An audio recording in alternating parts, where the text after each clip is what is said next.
Morning. Today is March 27th, 19003, and I'm Harry Ziegler, a volunteer at the Palm Springs Air Museum in California. Part of our mission is to record and preserve the history of World War II. In conjunction with the Veterans Oral History Project of the Library of Congress in Washington, D.C., we conduct interviews of veterans and civilians who participated in our country's military conflicts. Today I'm here at Palm Springs Air Museum with special guest Sam Platamone. He is a member of the Army, fought in World War II, and it's my pleasure to welcome you here, Sam. Thank you, Harry.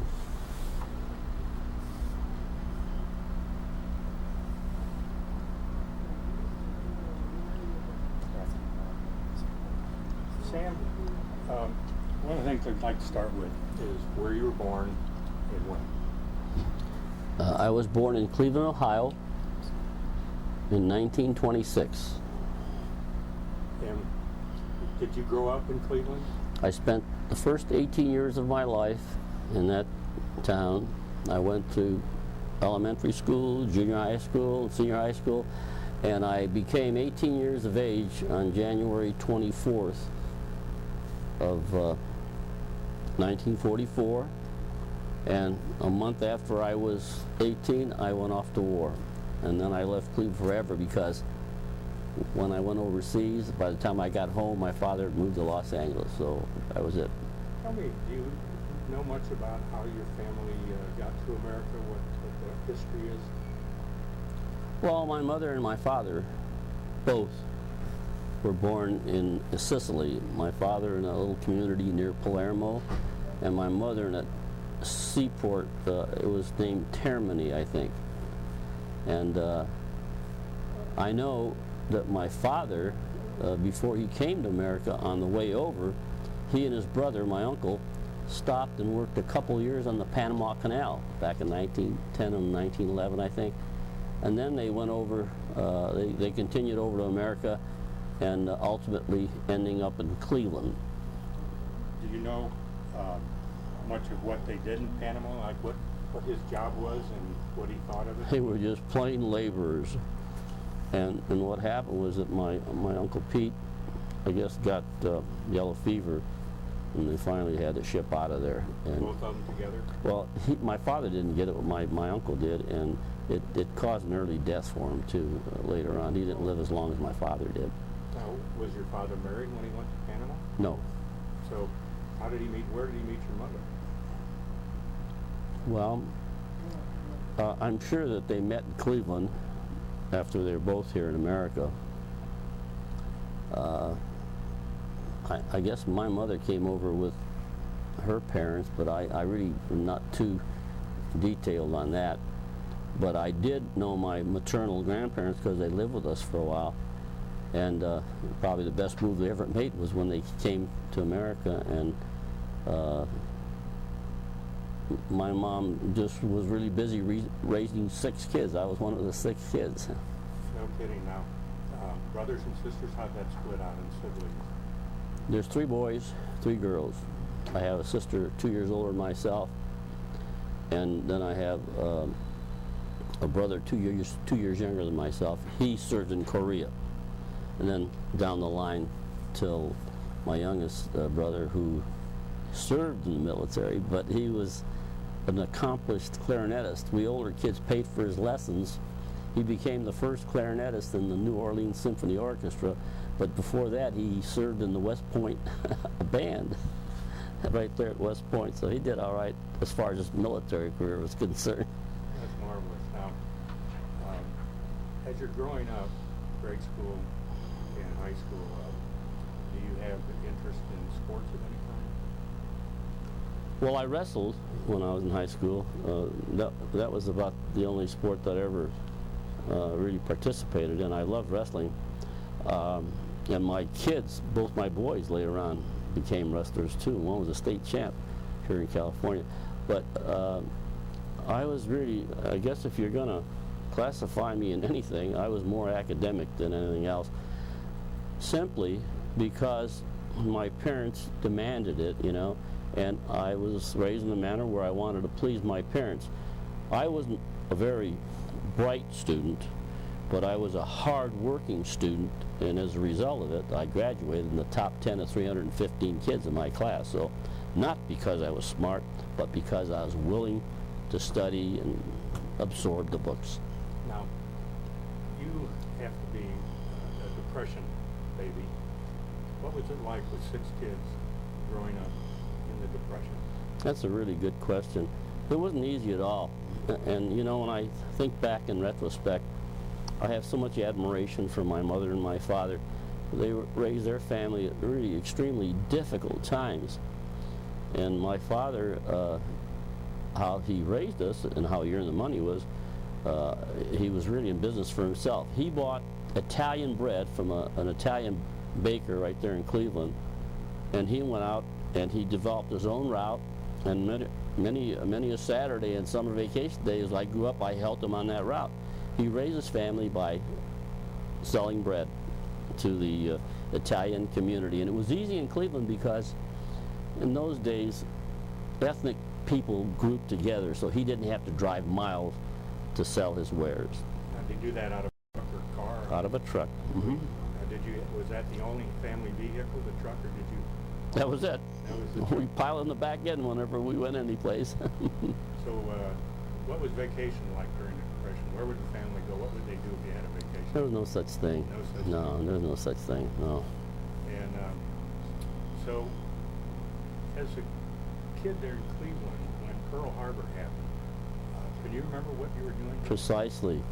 I was working, at the time I was 15 years old, and I was working in the local grocery store, helping out there, and I had the radio on, and I happened to be washing out the coffee cups. We'd had some coffee cups and some sweets earlier in the morning, so I was at the sink cleaning that out, and the radio was on, and that's when I got the news of war starting. And I remember asking myself, well, I wonder if this war is going to last long enough for me to be a participant. And of course it did. Now, did you know where Pearl Harbor was? Was that kind of a mystery? Well, geographically I pretty well knew what it was, but I wasn't that knowledgeable about Pearl Harbor. And when you got home, how did the family react to that when they were all together with all your brothers and sisters? And what was the... Well, you know, we didn't have TV then. We had radio. We'd gather around the radio whenever there was any news regarding the war, and we'd sit there. And I'm sure that my mom and my father were concerned about their sons, you know. And ultimately, as I say, I ended up in Europe in World War II, and my brother Pete served in Korea with the 40th Infantry Division, the California National Guard. So you got to experience the coupons and the rationing, and Yeah. how did that go? Do you remember much about that? Well, we just didn't go very much, and my father, I think, received enough so that he could conduct his business, but aside from that, I mean, we weren't taking long trips or anything like that. And then the food, my dad was, he was very enterprising, you know, and he had a lot of friends. I guess we never really ran short of anything. We always, whatever we need, somehow or another, we got a hold of it. I'm wondering, was he doing maybe trade-outs where he'd give bread for other kinds of food? He did that a lot of times, yeah. Some of the people couldn't afford to pay him, so yes, it was a barter system. Yeah. Yeah, he was good that way too. He was kind. I have a lot of good memories of my dad. Now, how did you get, say, back and forth to school or do those kind of things? Walked. How far was it roughly? Oh, I don't think it was more than a mile and a half, 2 miles. It wasn't that bad a deal, you know. But we walked, and then later on rode bicycles, you know. But it wasn't that taxing, you know. And besides that, in those days, I was very tuned into being physically fit. And so, you know, I wouldn't leave the house till I did my 50 push-ups, 50 sit-ups, and all that other stuff, you know. And so the walking was just an addendum, I guess, to what I was doing. And while you were going to school, some of your buddies from the higher level classes were off to the war, and were you reading about what their experiences were in the paper and casualties and things like that? Friends of yours? Yes, some of the guys didn't even finish school. They went down right away and enlisted before they even graduated from high school. And you know, in some cases, within a month, already here they've been killed. You know, a month after going overseas, we get news that they'd already been killed. You know, yeah, there was a lot of sadness connected with that. I was just as inspired as my peers. I wanted to do the same thing, and I wanted to go off to war immediately to help out, but I didn't want to hurt my parents' feelings.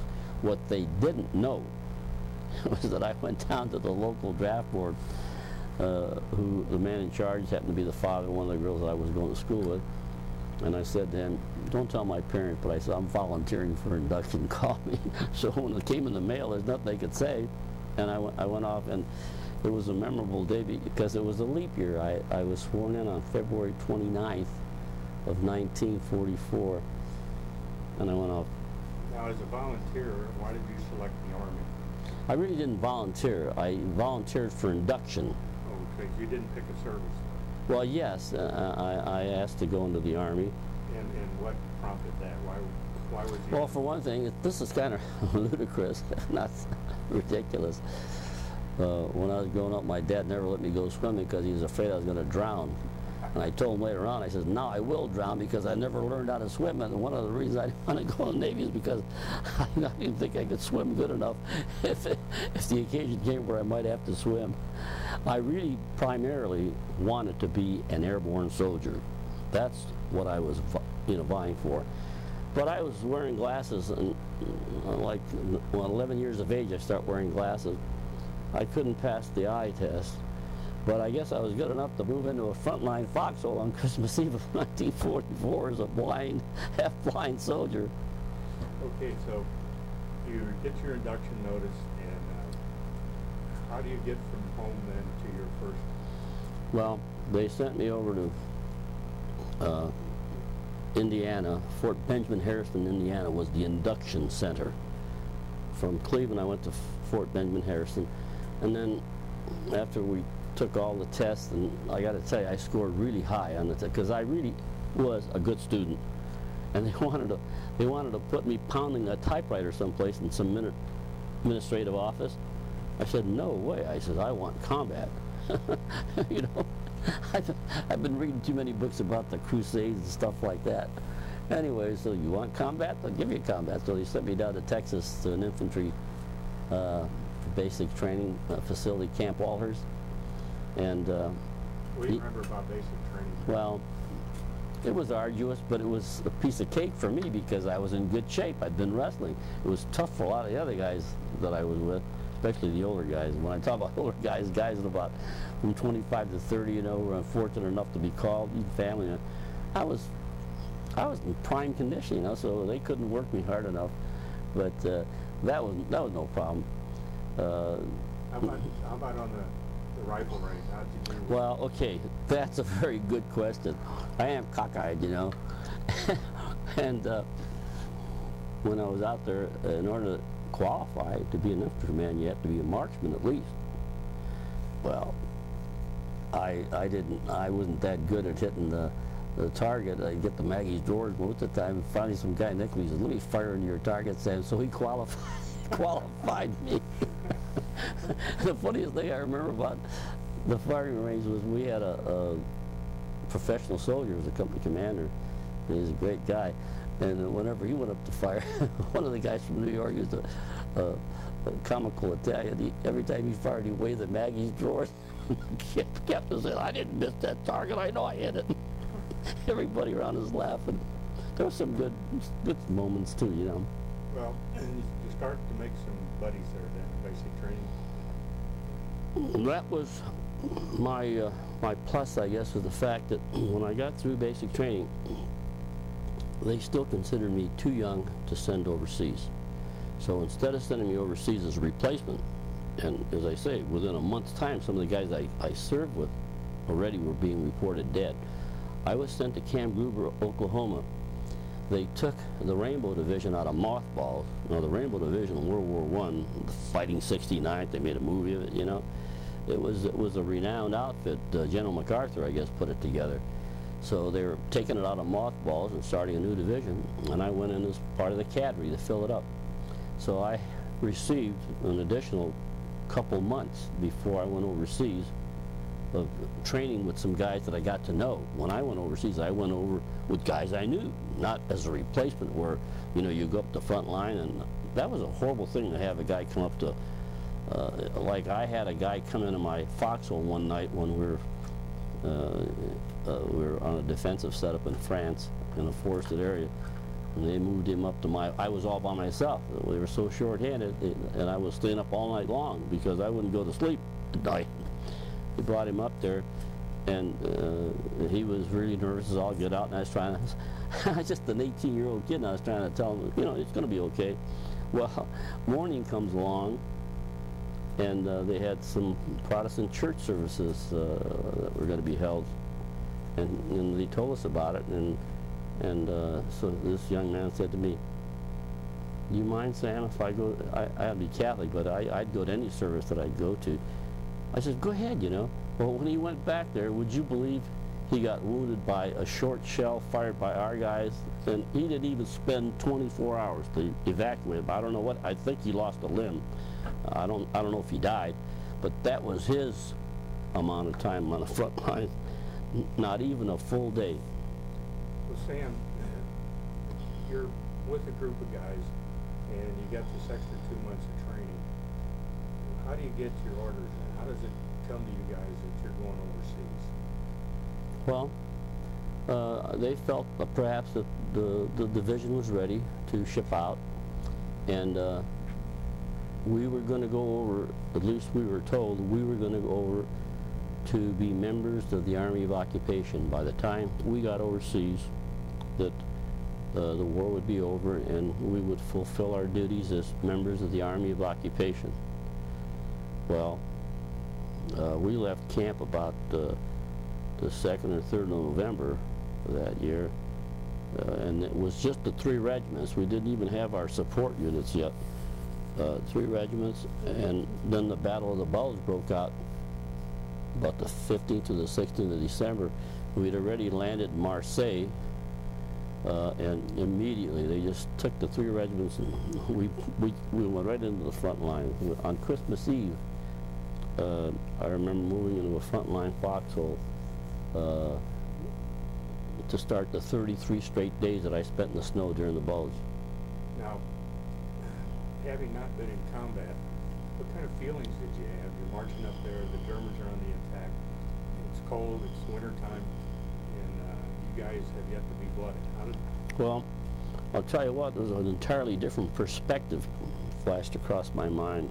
Until that time, I'd read all about knights in shining armor and all the heroes in World War I, Rickenbacker, and et cetera, and I just wanted to be like one of those guys, you know. But when I moved into a frontline foxhole and incoming shells start bouncing around us and guys start dying right and left, I thought, what the hell am I doing here? You know, why did I want to be here so badly? But I knew one thing. I wanted so badly to do my part. I'm almost ashamed to tell you this, but like on a couple occasions, some guys couldn't handle it. One guy, he just, after a barrage of mortar shells come in, he lost it completely. He was in a fetal position. They had to put him in a stretcher and haul him away.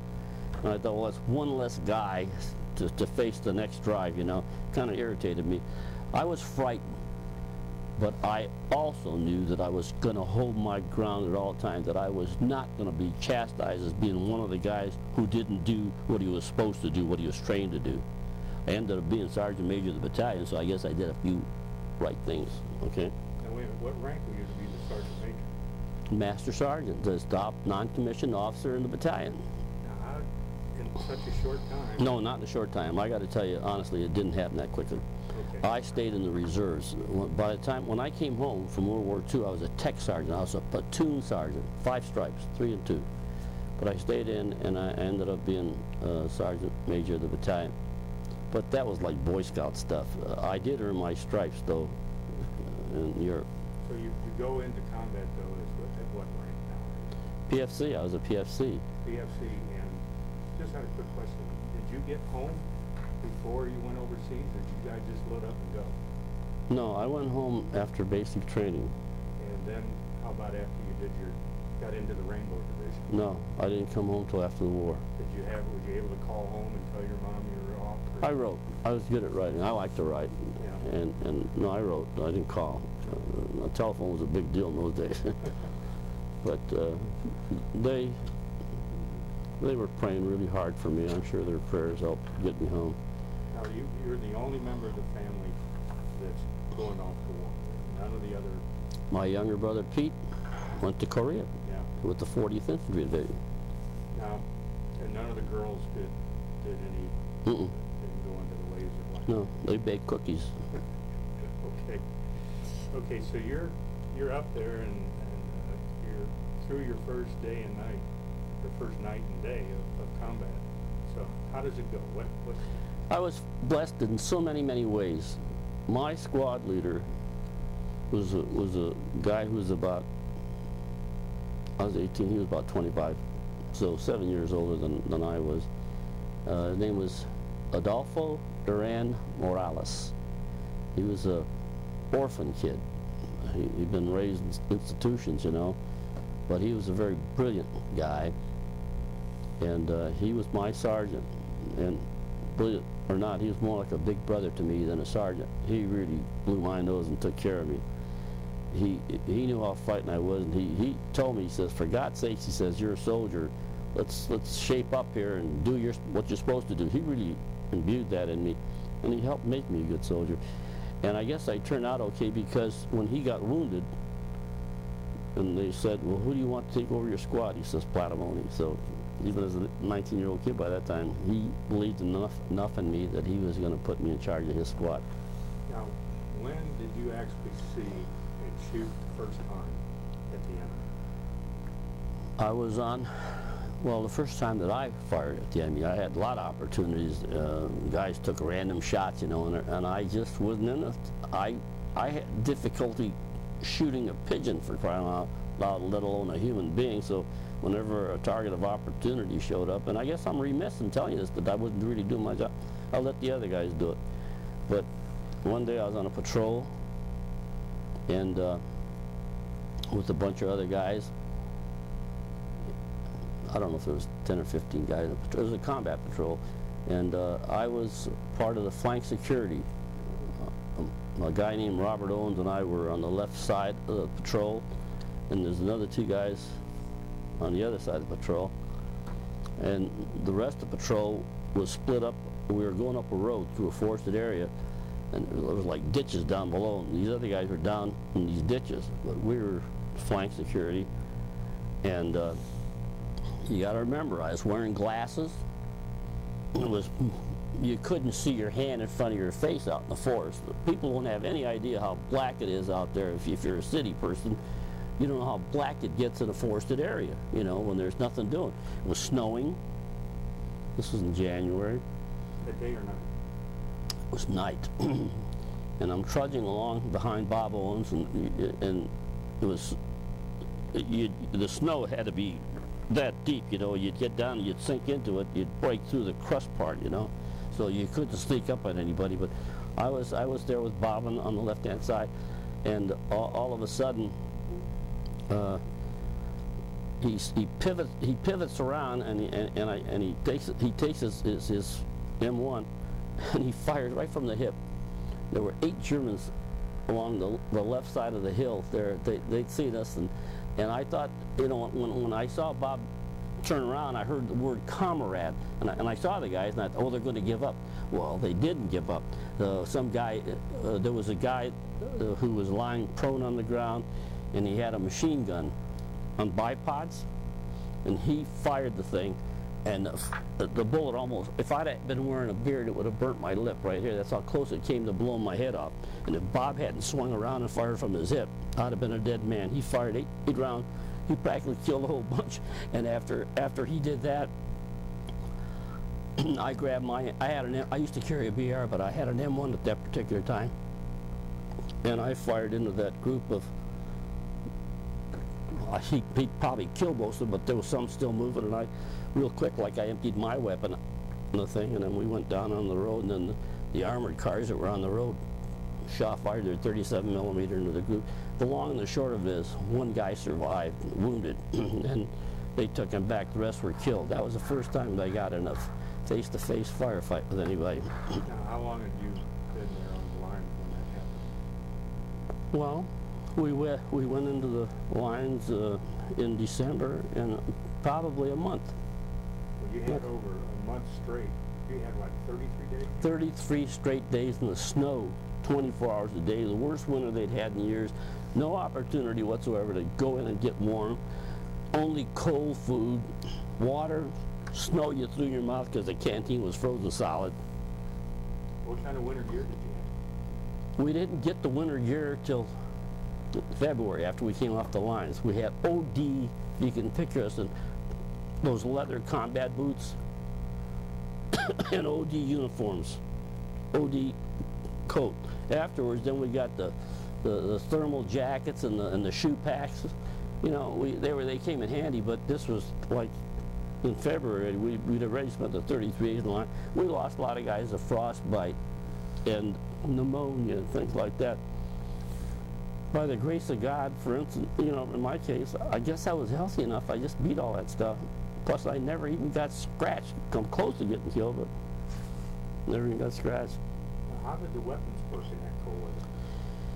Not too good. They'd freeze up on you. Most of the guys really kept them close to their bodies most of the time. Like if they're sleeping, they didn't set it out. They kept it close to their body. I was a BAR man, and I opted to be a Browning automatic rifleman because I knew I wasn't a good shot. I needed things to spray with. But in this particular case, I didn't have my BAR because I was like a sad sack. I was cleaning my weapon, and I dropped the little pin that holds the bolt together in the guts of this weapon. So the foxhole was kind of all muddy and steep with water, and it was freezing cold, starting to freeze, and I couldn't find it. I just groped around. I could never find it, so I put the weapon back together again, and I traded it in for another weapon that was at the CP. They gave me an M1, so I happened to end up with an M1. And that's why I had an M1 in my hands when we got involved in that attack. Now, did you have then an assistant with the BAR, someone to carry the ammo? No. And you know, another thing I want to tell you too is that we were overrun at that. You know, we were on the line, but we'd been overrun. The Germans had attacked, and they'd overrun us. And the group that I was with were a bunch of people that they gathered together from different companies over at battalion. And we went back up to close the breach in the line. And so that's why I happened to be up there. And we did straighten out the line, and finally the people, 101st Airborne, they'd been relieved at Bastogne, and some of their element came and helped us after that, you know, and we got the line straightened out. So we held the line, really. Now, did you have to face armor or just infantry? There was armor, but I never had any confrontation with those big panzers myself. But some of our guys did, and they proved their worth by firing the bazooka. The bazooka was a very efficient weapon for anti-armor type of things, you know. But no, I didn't have to come across anything like that. But I was there when the armadas, the airplanes came over, you know, and bombed and strafed. When the good weather broke? Yeah.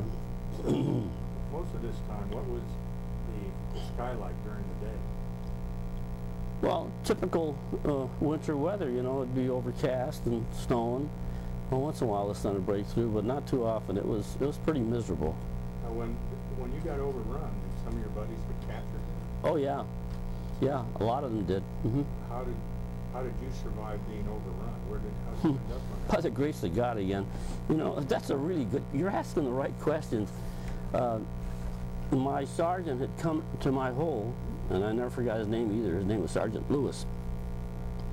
he said, Sam, he says, the PX rations just came in. Why don't you go back to company CP and pick up your share? I'll hold the fort for you till you come back. Well, he's my sergeant. I said, okay. So I trudged back, and just before I get to the CP, the Germans started their barrage. I mean, they just threw all kinds of shells at us, and then as a matter of fact, some of their guys got killed. They followed so close. Right behind that barrage, they came across. We were dug in on the one side of the Motor River, which was really a little trickle. It was really no river. It was easy to forge at any place, ford at any place, and they came through there, and the rest of the line held. But where we were at was the most strategic part of the attack. It was right where the walkway was, and it was the shallowest. So really that was a spearhead. So they broke through there, but they really didn't get that far because the rest of the line held, and they had a salient. So it was easy for the guys to come in that were just garnered from all the different companies that were around the area, and then we pushed them back. Now, all Rainbow? No, there was some 101st guy in there too, yeah. Already in there by now. Yeah, and there was some 79th Division guy there too, because we took over the positions of the 79th Division when we first moved into the line. Now there was a few other guys, but the point is that the line was breached only for a short time, just a small salient, and it was closed up real fast. Now, how close is this then to where you get pulled out of the line? How many? Well, that was just a few days later. We get pulled out and we go back for reorganization to get replacements. I wore the same clothes for 33 straight days. Now, you mentioned in the thing that I have about the death of a captain. Did that happen in that 33 days? Yeah, Captain Bugno had been formerly my company commander, and he was a good man, so they kicked him up to battalion. He was the battalion executive officer. And when the Germans had pierced our line, he was the guy who came along with a couple of tanks, and he picked up all the guys he could pick up, and Bob Owens and I were a couple of the guys that went along with him on this combat patrol to straighten out the salient. And we got through that night, all right. Then the next morning, at daylight, he was walking just in back of me, as a matter of fact. He put me out in front with another guy, because by that time the transportation was no longer, we'd been hit, that's what it was. The tanks had been knocked out by a German up on the side of the hill, so they bailed out of the tanks and we're walking along. And it was so cold. I mean, I was there, but I was like an automaton. I had my weapon like this. I couldn't fire it if I had to. I was so frozen, from being out there as many days as I was out there and going through that horrible night. But I was in front of Captain Bugno, and what I remember so vividly is that I felt this arm grab a hold of my shoulder and slam me down on the face forward into the snow, and that was Captain Bugno. And the next thing I know, he's standing over my prostrate body, and he's got his carbine up like that, and he just fired. He killed 3 German soldiers that had walked in out of the forest, and he walked right into us, and I didn't see what he did. And then shortly after that, when we moved out again,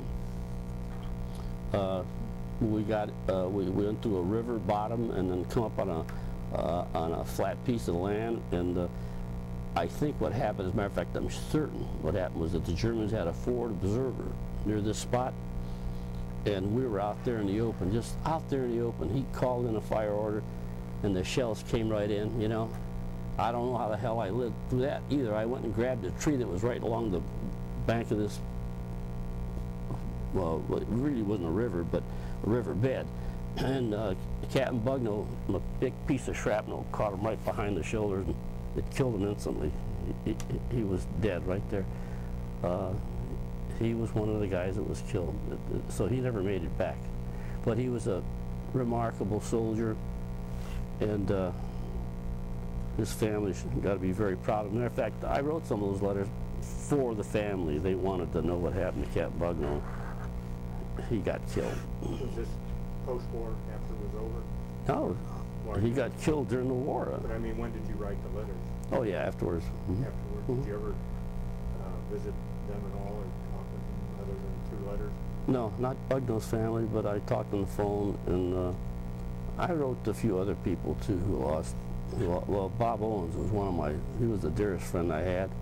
He got killed on April 18th during the battle for Firth.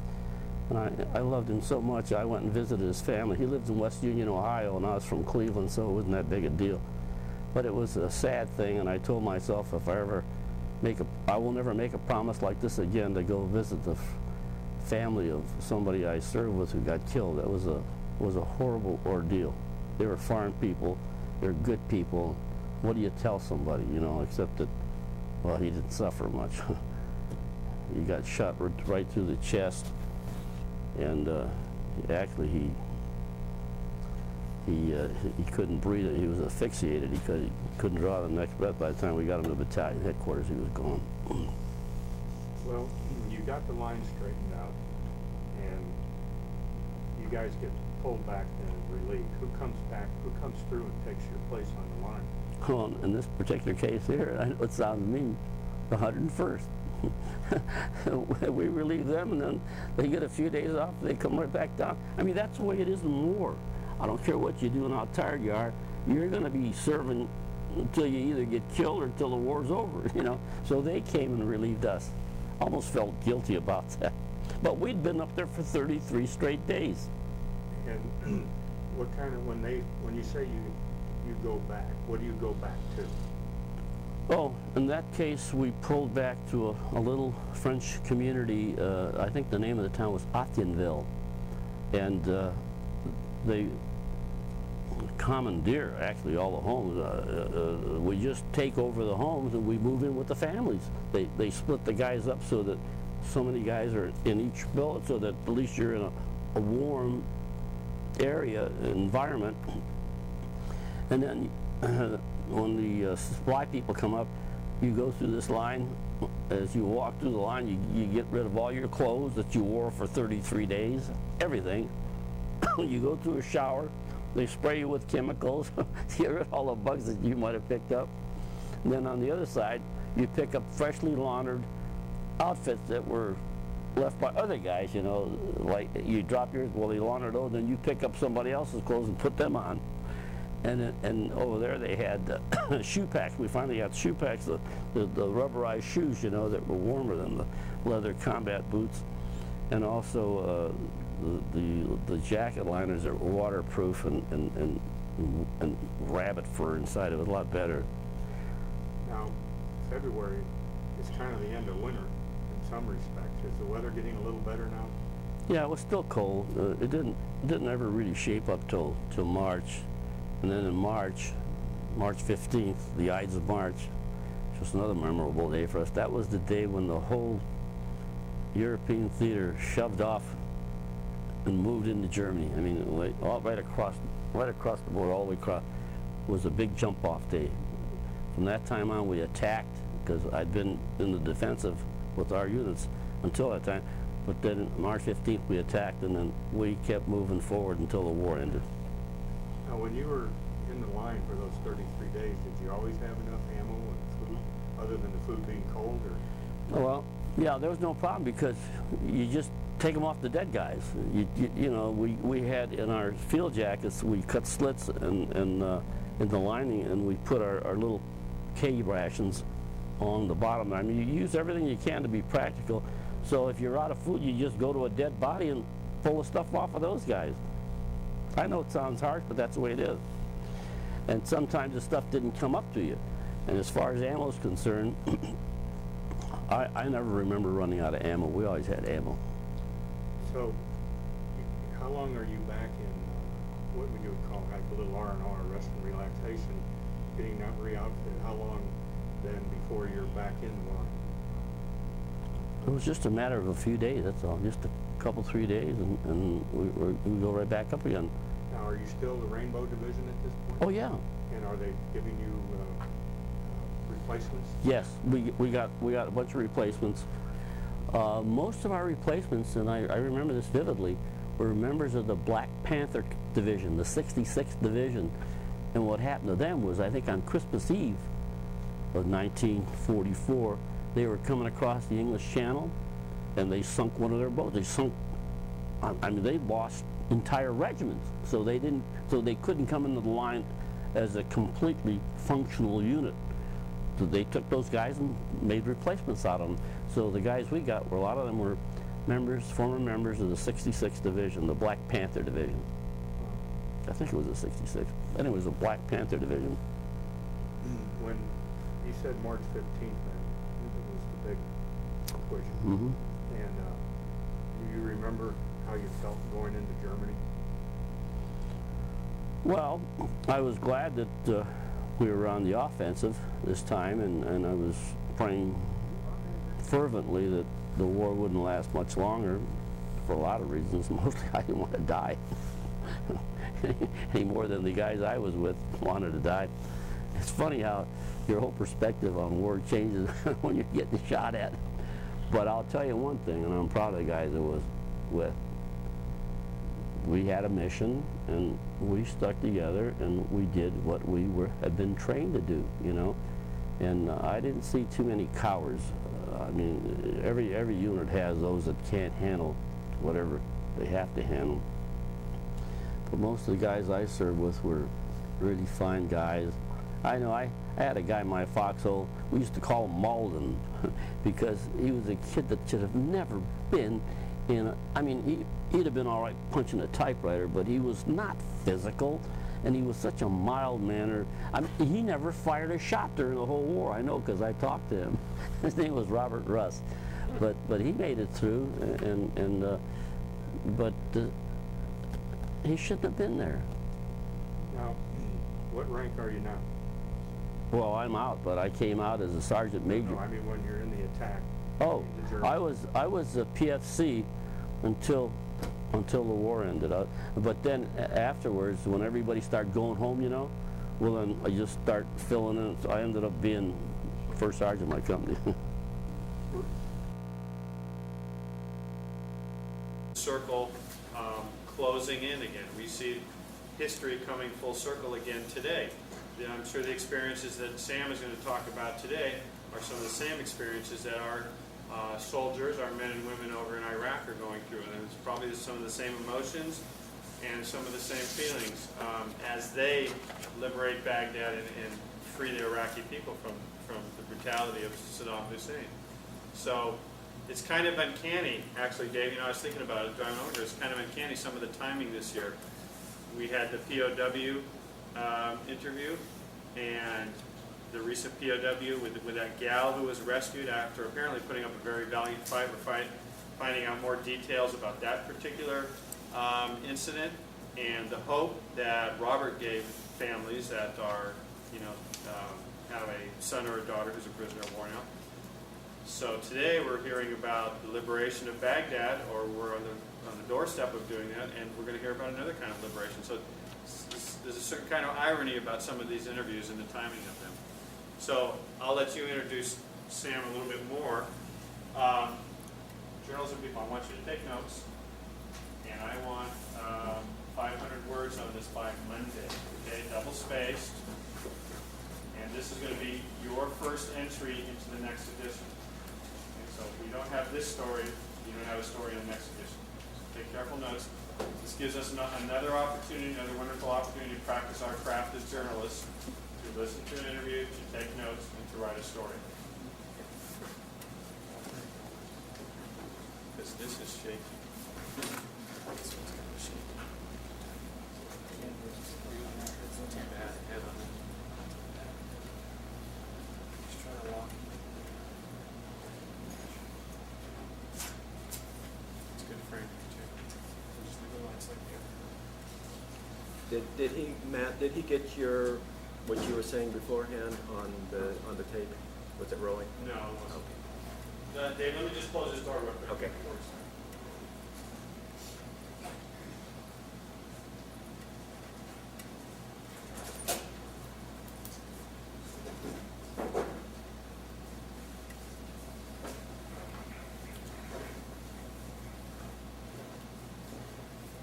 What's your name, son?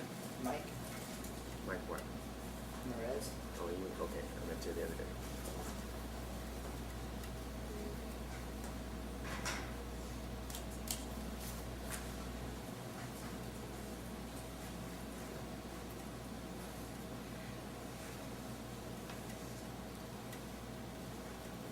Good morning, everyone. Today is 3 April, the year 2003.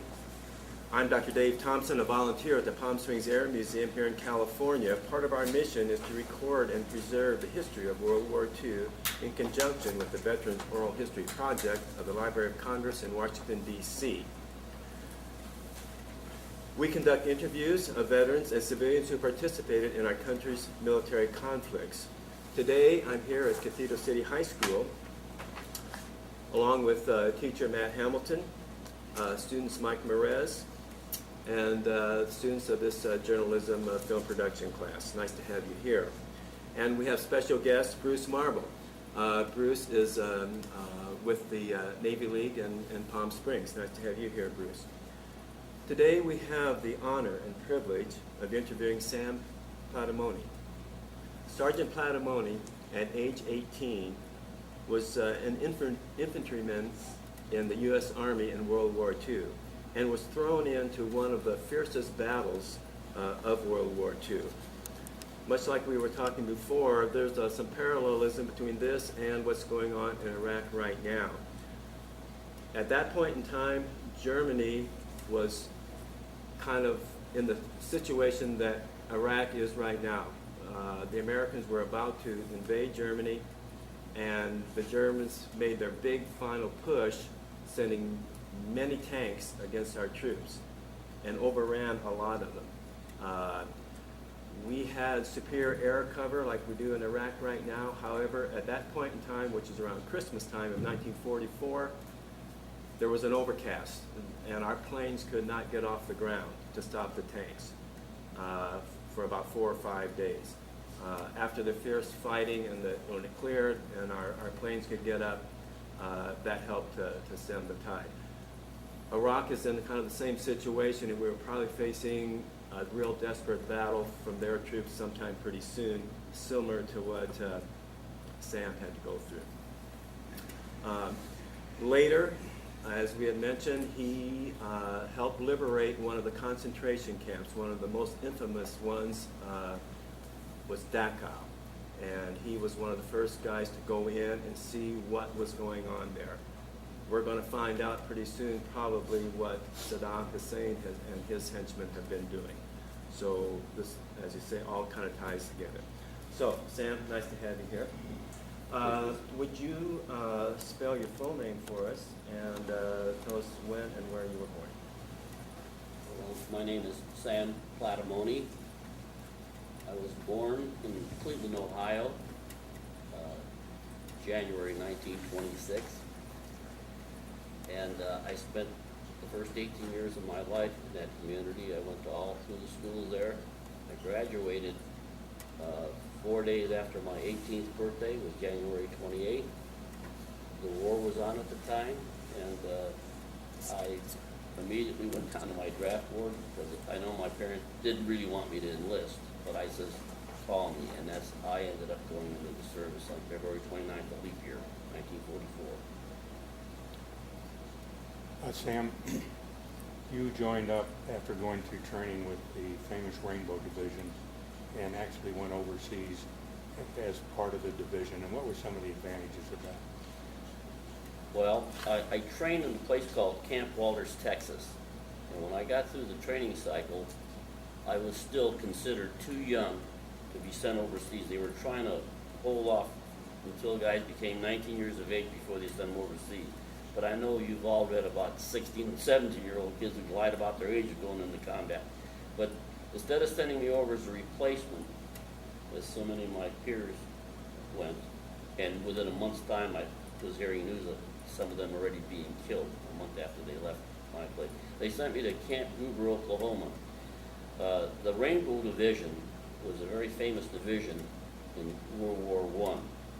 You kids are too young, but there was a movie called the Fighting 69th. That was one of the regiments, the New York Regiment in Rainbow World War I. And they took this division out of mothballs, so to speak, and rebirthed it in June of 1943.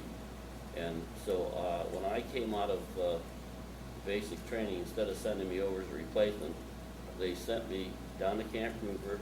I became one of the person to help fill up the division so that it would be totally prepared to go overseas when the time came.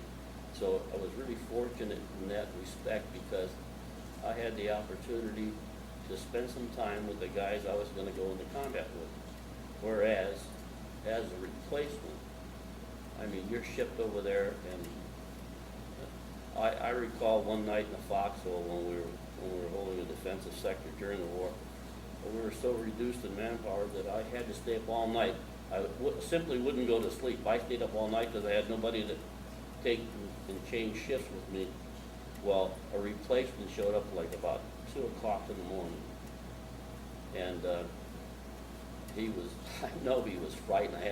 I'm just a kid talking to another guy, and I was trying to make him realize that it was going to be okay, you know, that everything was under control.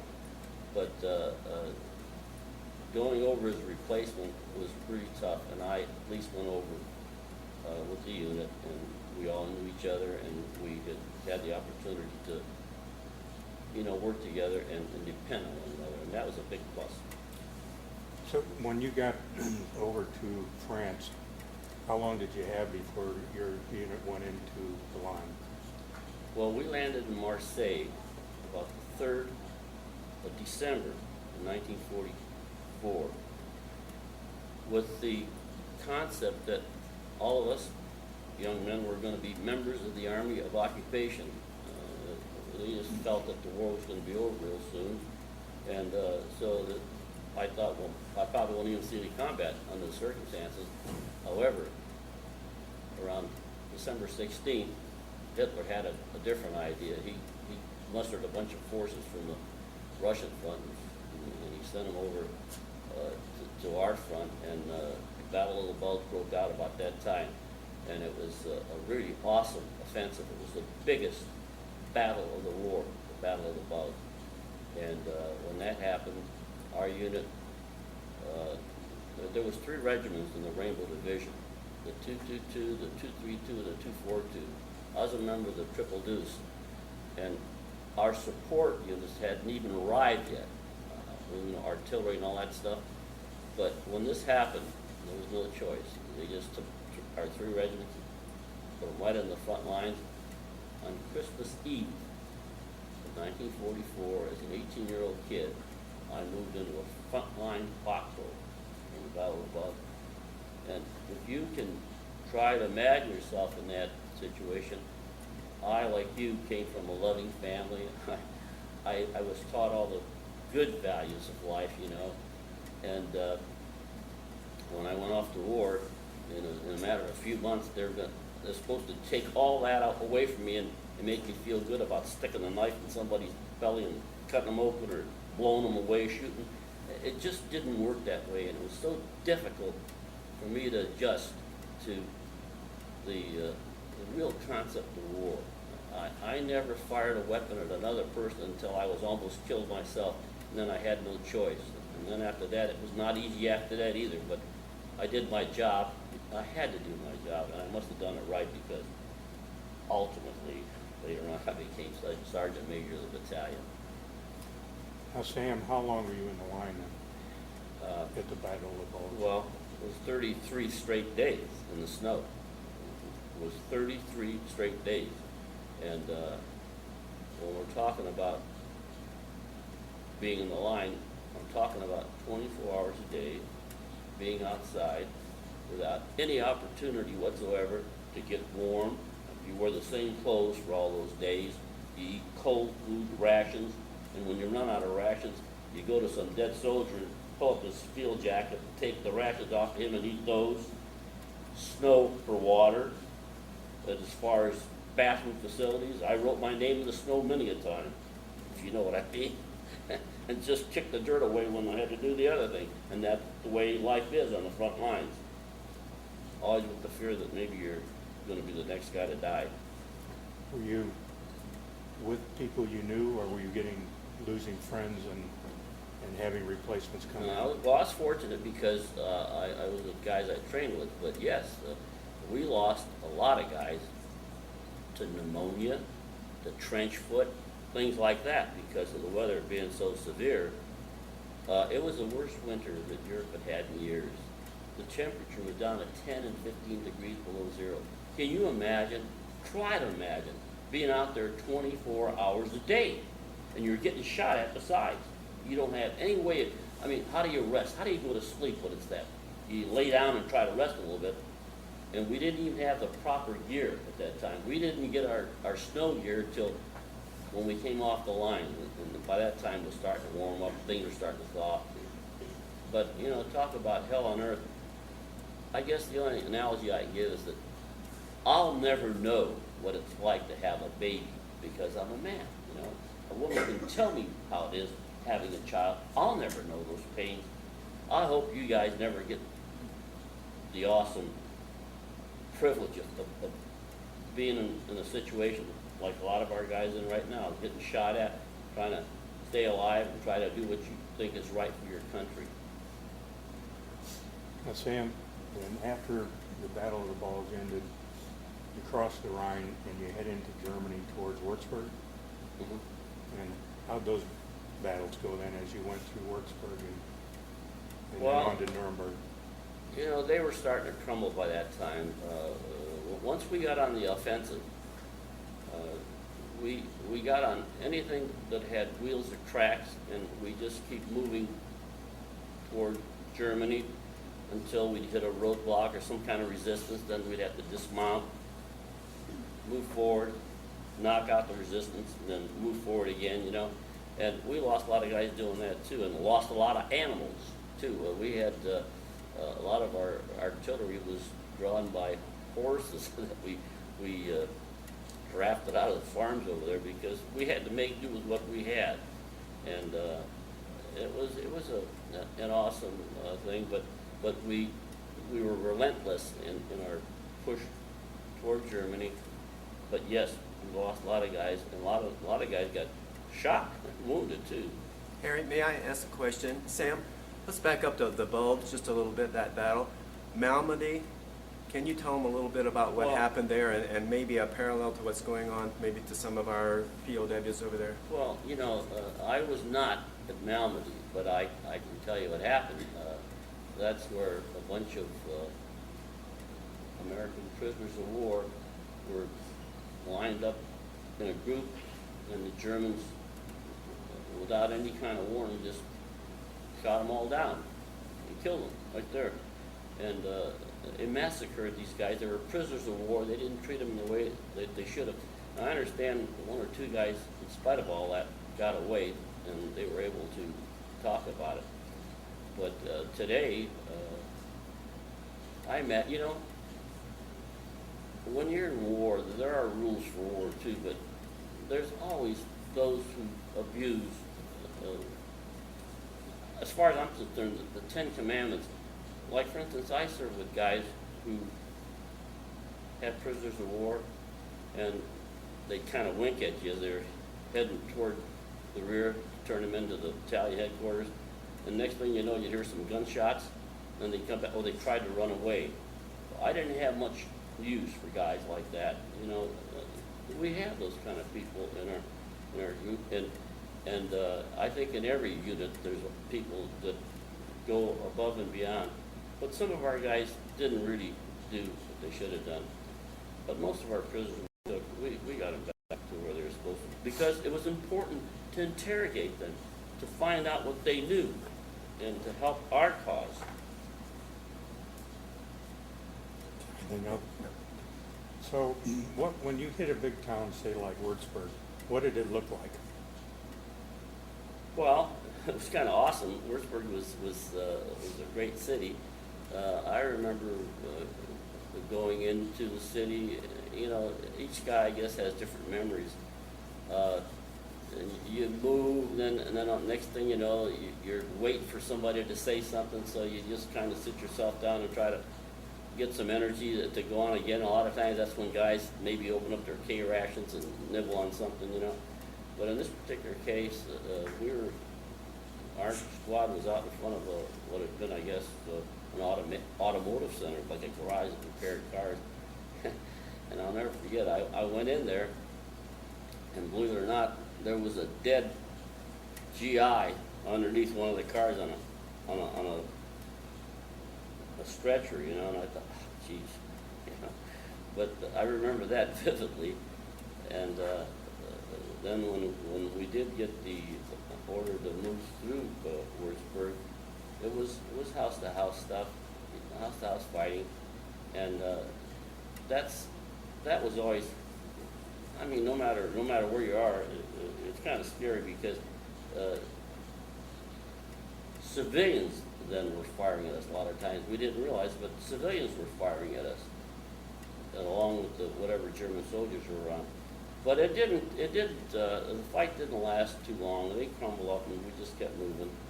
But it was a magnificent city. And I recall later on, when I went through there, the Rainbow Division was famous for one thing. Every place they went, they were graffiti artists. They painted rainbows every place they went. So high up on this wall where everybody could see coming in the city, there was this rainbow. Rainbow had taken Wurzburg, Germany. Now, could you see from your street house-to-house fighting where what our troops in Baghdad might be doing will be any different than what you did? No, pretty much the same thing, except the weapons that they had today, probably a lot more lethal, but you know, it was rifle, bayonets, and hand grenades, a lot of hand grenades. You toss in the building before you even go in, you know. You want to make sure that when you go in there, there's nobody going to surprise you, that kind of stuff.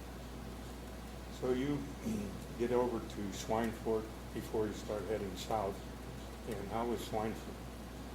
Well, Schweinfurt was the ball bearing center of Germany. It was a key city. And, you know, we had tremendous air support. Schweinfurt was nothing but rubble, been reduced to rubble by the time we got there. And I guess the significant thing I remember about Schweinfurt was that I came home with this Nazi banner there amidst this great big pile of rubble, which would probably have been a municipal building. This Nazi banner, gold fringe, the equivalent of the American colors, was flapping in the breeze. And, you know, I spotted that thing, and I didn't care much. Most of the guys felt, well, you're crazy if you go try to get that thing because you're silhouetting yourself and you could be picked off.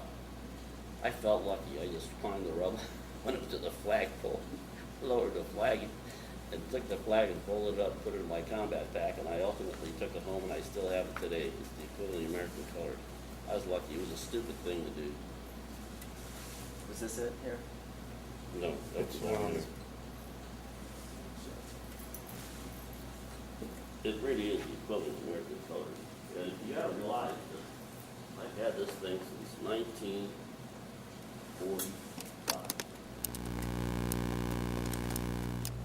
That was the symbol of, it was the symbol of hell as far as a lot of Jews were concerned, I'll tell you that. But it's quite a souvenir, I would say. I keep it in my safe at home. Let's say, and then the forces stopped the eastward movement and you start heading south to Nuremberg, and you head up towards Munich. Down to the south. Come south down to Munich. And as you get towards Munich, are you hearing anything about what's ahead of you as far as these concentration camps? Do you know that they're down there, or any comments? We'd heard about them, but you know, you got to understand that when you're in a rifle company, especially during a war, you're not watching TV and have any TV. That you're not. The only newspapers that you're privy to are like the local army paper, Stars and Stripes. So you're not really up to the contemporary news all the time. All we knew is that we were just moving, and relentlessly. We just never let up on them, and we were hoping that pretty soon the war would end. I know that when we were in Firth, I don't know if you're going to get to that, but No, go ahead, tell us. in the city of Firth, which was, I never forgot the date, it was April 18th of 1945. I lost two of my dearest friends that day. It was one of the last big firefights that I was involved in. The one was my platoon sergeant, a guy named Dan Taus. I was 19 by that time. He was 29. And we worshiped that guy. He was such a great guy. He was a married man. And he was a washout from the Air Force. I mean, he was a very, very smart guy. And he was a washout from the Air Force because they didn't need any more pilots, so they threw him in the infantry with a bunch of other guys. And we were lucky to have him as our platoon sergeant. He was walking just a few yards in front of me, and we never walked behind one of like this where I staggered, because if a bullet is shot at you, it's not going to take out two guys, it's going to take out one guy. So I was staggered behind him, and we were just starting out. We'd already had our mission to clean out a couple blocks out there in the outskirts of town. So I'm behind Dan Taus, and our company commander yelled out something to him about, "You think you got all the stuff you need, all the ammunition?" And Dan had a bunch of bandoliers around his chest. And he turned back, "Yeah," I says, "everything's under control. We're okay, Captain." And we move out, and next thing you know, a shot rings out, and the bullet actually hit him right in the belly button, severed his spine. I grabbed him before he hit the ground. I dragged him into a doorway, and his last word was, a married man, he called for his mother, died by arm.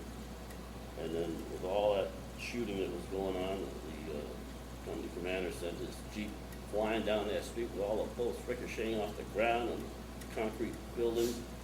And that guy, one minute was flying this way, and he was like in the movies. Next minute, he took a Brody, he made a skidding turn, and he stopped right in front of us.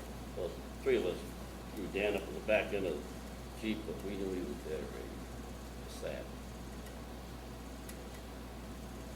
You lost another buddy? Oh yeah, Bob Owens. I'm originally from Cleveland, Ohio, and Bob Owens was a really great farm kid from West Union, Ohio. Just so gentle and so kind. And he let us squat up another street that day, and he got shot by a sniper. He was telling people to do something, and some snipers picked him out and shot him right through the chest. Bob got back to battalion aid station, but he died there. He bled to death internally. He choked on his own blood. He was gone. That was a big loss for me. I really loved Bob.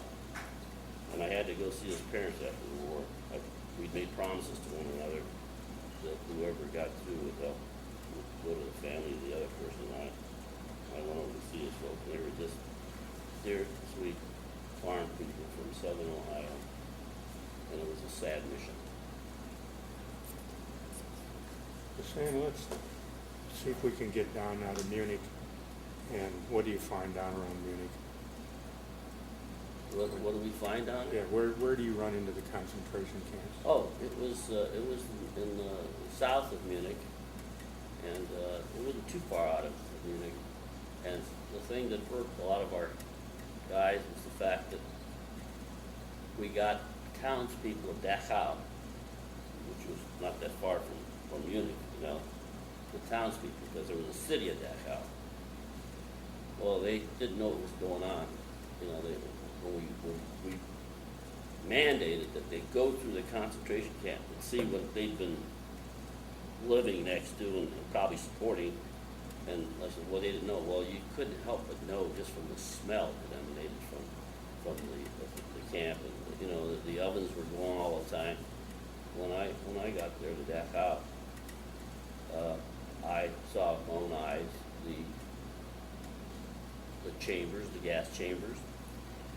They had already gassed a bunch of people that they never got around to incinerating. So these people were stacked in great big rooms, great big pyramids of people.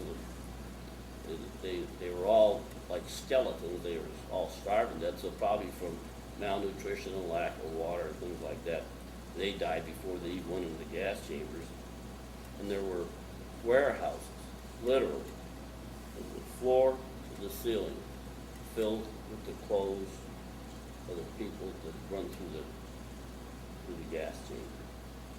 You don't forget things like that. And they can never say it never happened, because there's a lot of witnesses like they saw what they did, the Germans. Now, were you with the first groups to go into the camp, or had the people? We opened the gates to Dachau. Yeah, our unit opened the gates to Dachau. And were there many people still alive when you went in? Yes, they were kind of milling around. I got pictures in this book of the people who passed around. When we went in, the first things that we saw, there was a line of boxcars that had been sent in from Buchenwald. They were trying to escape the Russians because the Russians were pushing them on that side. And I don't know how long this line of boxcars had been sitting on the siding, but long enough that these people had never been fed or anything like that. And most of them just simply died of lack of water and malnutrition, and then the elements too, because it was still cold. And here's this line of boxcars. By the time I got there, the doors were all open, and in each boxcar there were mounds of people where they were just lying on each other, dead. All these skeletons lying on one another, dead. The few had the energy to get out and try to run. They were nailed by the SS mounted heavy machine guns along the siding, had killed all those who were still alive who were trying to get away. So there were dead strewn all around the tracks and in the boxcars. And then when we got into the complex itself, which was surrounded by a moat, there were about 2,000 more that were laying all over the grounds in the camp. The SS, before they left, because they knew that they were going to be overrun, they just indiscriminately mowed everybody down. They were dead all over the place. In the one boxcar, I have a picture of my battalion commander picking up one lone survivor, and but he died like 2 days later. He didn't last. So everybody in that boxcar, there must have been about 1,500 people in those boxcars. They were all dead. It's kind of hard to describe this stuff. Were there people in barracks still alive, or were the barracks all empty? Yeah, there were people still alive. There were still people alive inside, but they were all like walking skeletons. You know, they just hadn't had anything to eat they hadn't had enough to eat for a long time. Yeah. Now, were most of them Jews? Yes. But a lot of them, too, were politically persecuted. Like they were good Germans who just couldn't go with the program. A lot of people don't know that. A lot of Germans were in those camps who didn't go along with Hitler's mandates. And was it a problem trying to bring these people back to some form of health? They couldn't eat initially, could they? Even though they were starving? Well, you see, I wouldn't expose that. We opened the gates and we moved on. But I'm sure the rehabilitation process started immediately, and some of them didn't make it. They just simply didn't have, they hadn't had enough food to get them through. They died. People dying after this thing happened. But then the lucky ones made it through, and they're just pathetic looking people. Were there We children? opened it up and we left. Were there children in there? Yes, there were some. And Not were too. there a But they were mix? like separate, you know, but I didn't really see too many. What I saw were mostly adults. But I know that there were kids in some of them, because they used them for guinea pigs. The children? Yeah. For medical experiments? And so, roughly how long were you around Dachau before you were sent on, I don't know? We arrived around noon, Dachau. I think by evening we were on our way already, and other units came in. There's always the backup people, you know, and our job was to we were the spearhead. We were the forward unit of the spearhead, and you take turns at that. You run spearhead for a while, then you fall back in reserve, and somebody else comes. You pivot, but we were always getting shot. The whole 5 months I was in there, we were up there getting shot at. Well, it's getting near the end of the war now, isn't it? How much time left is before the war ends? Well, the liberation of Dachau took place on April 29th. I never forgot that date. The war ended May 8th. So you see, it was practically right afterwards. Sam, can you tell us a little bit about that book that you mentioned? The book that you just mentioned? Your book? The one I have here? Uh-huh. Well, this is our division book, 42nd Rainbow Infantry Division, and it's got to do with what we did during the war. And I do have some shots here of Dachau, plus a lot of other things we did. See if I can find it. For me, it's a prime possession because it helps me to be able to kind of back up the things that I'm saying. But see, right here, these are the boxcars that I witnessed personally, and these are the Jews that have been brought in, and most of them were dead already from, as I say, the effects of malnutrition and the cold weather. But it was. I knew what I was fighting for when I came out of Dachau. I'll pass this around, let you people see that. But yes. Sam, how do you feel about the Americans over in Iraq now when they find out and are exposed to what the Iraqis have done to their own people? Can you see a comparison maybe coming here? Well, they're going to be angry just like we were, but when you really stop to think about it, there really are no rules for war. They have rules, but people are going to do what they're going to do. And if they're, like, you're angry enough, you're going to do something that maybe you shouldn't be doing. I can quote you a personal thing that happened to me, that happened in Firth. This was right after Dan Taus died in my arms, and my other friend Bob Owens, I heard about him being killed. And I was so distraught from that. And as I'm proceeding along with my squad, because guys died so fast, I became a leader real fast. I looked over a fence, and there was a wounded German soldier. He had built a little foxhole out of cordwood in a corner of this. Well, it was there were 3 apartment houses, about 4 or 5 stories high. It was a U-shaped thing, and in between these buildings were kind of like a parking area for vehicles. And in their case, they had a little gazebo where they had horse-drawn metal tank vehicles that they used to spray the fields in the springtime. They're also frugal over there. The animal urine was saved. It went into a tank, and they pump it into these horse-drawn vehicles, then they spray the fields with this urine. I guess it's good fertilizer. Well, this guy had built this little foxhole over there, and I saw that he'd been hit in the shoulder, and he was slumped over the forward part of the logs that he stacked around himself. So I told this one young man who was with me, I never forgot his name either. He was Howard Brown. He was from Kansas, big kid. I said, Howard, I says, don't ask me why I'm going to do this, but I said, I'm up to here with a killing. Just stacked Dan Taus into a Jeep, and it was a stupid thing for a squad leader to do. I says, cover me from here. There's a million windows over here. I'm going to go out, get that guy and drag him out for our aidman, the German soldier. I was going to bring him out for our aidman, so that maybe he'd live through the war. Well, it didn't work out that way.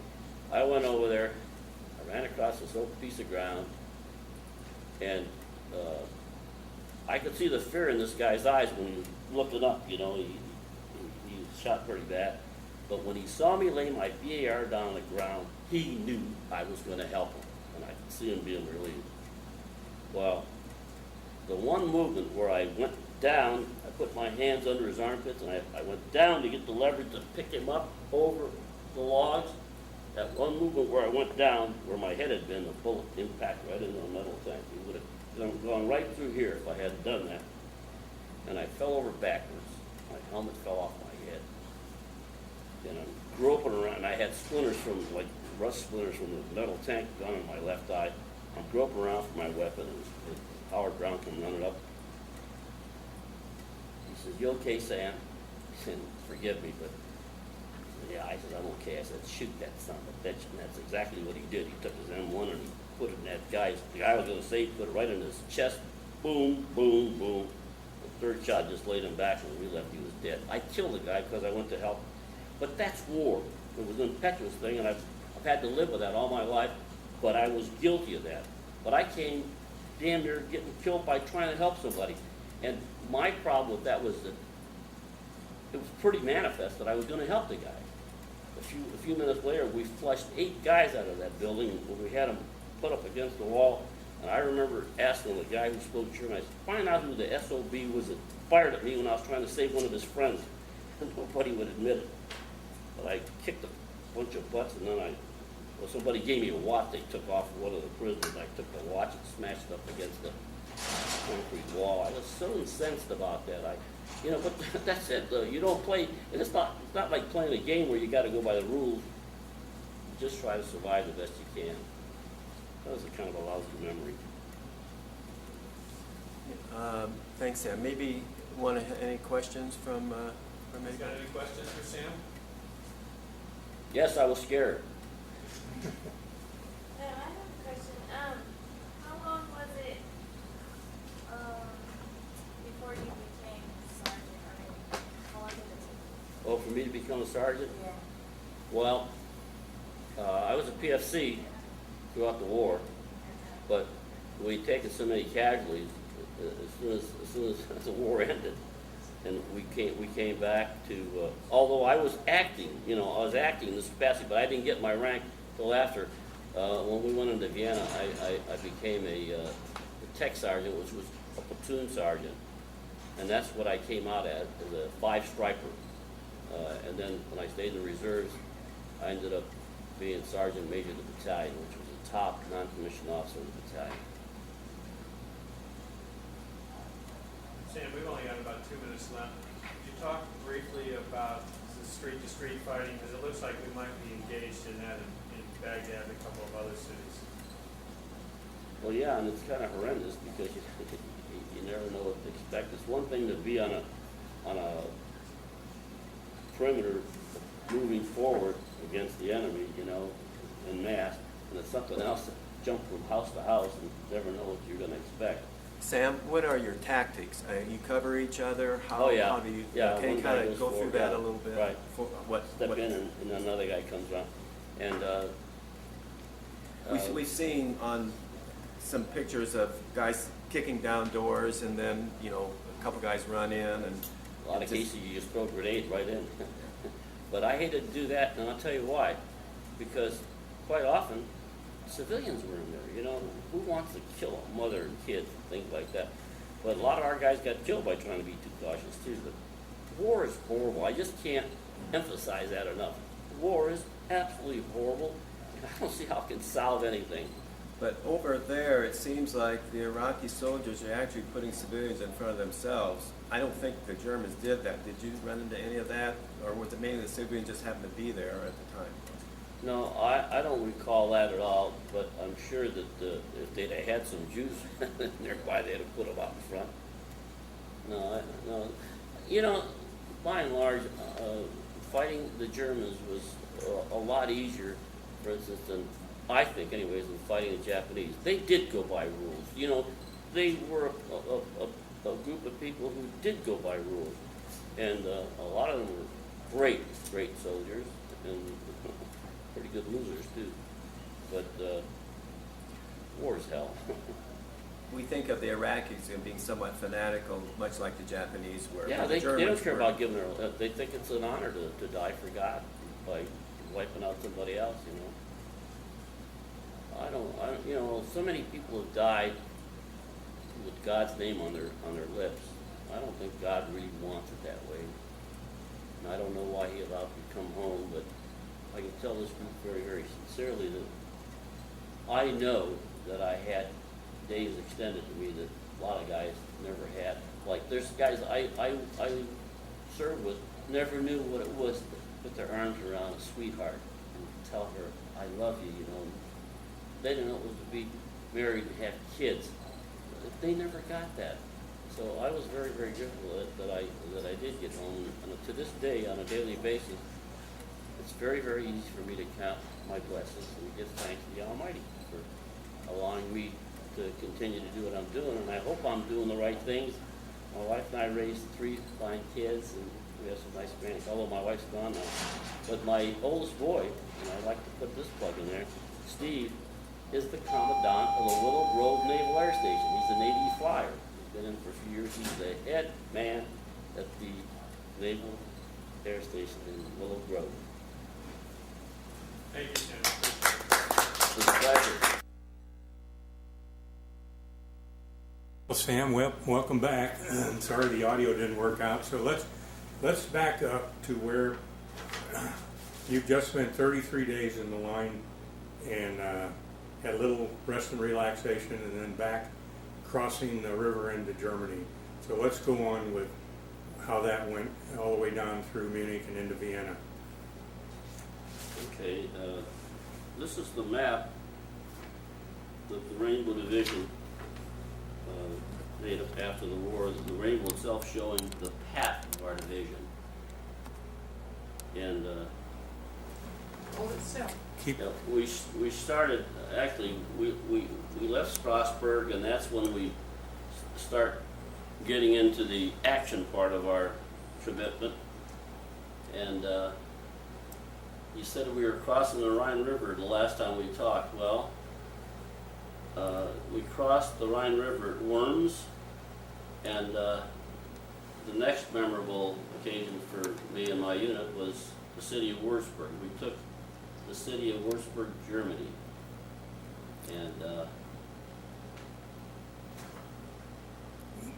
What do you remember about any of those battles, whether they were as intense as the Battle of the Bulge, or whether they were small unit actions, or well, in Würzburg, I think we were the reserve battalion, so we didn't see the front line part.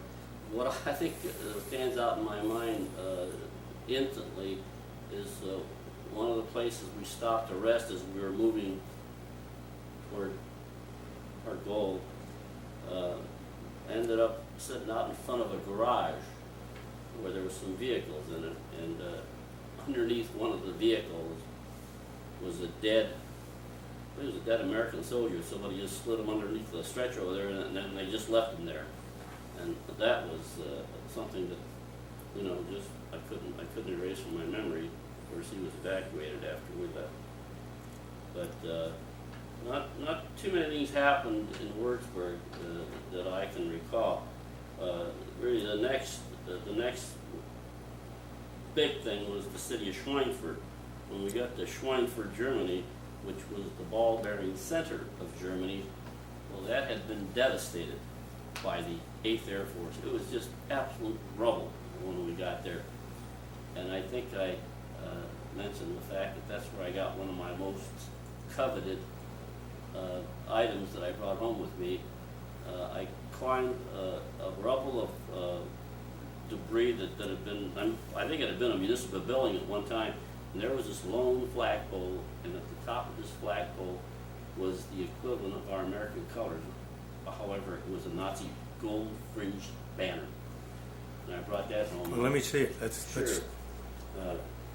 And it's still, I think, in mint condition, considering it's been so many years since I brought her home. This is the banner that I took down, and I kind of was exposing myself, but it meant so much to me that I did expose myself a little bit, but just quickly enough to get to the flagpole and run this thing down the flagpole. It's still in very, very good condition, you can see. it looks brand new. Mm-hmm. And I'm sure that some of your buddies said that was not so bright to climb Well, up. no, I knew it wasn't very, very smart either, but I don't know.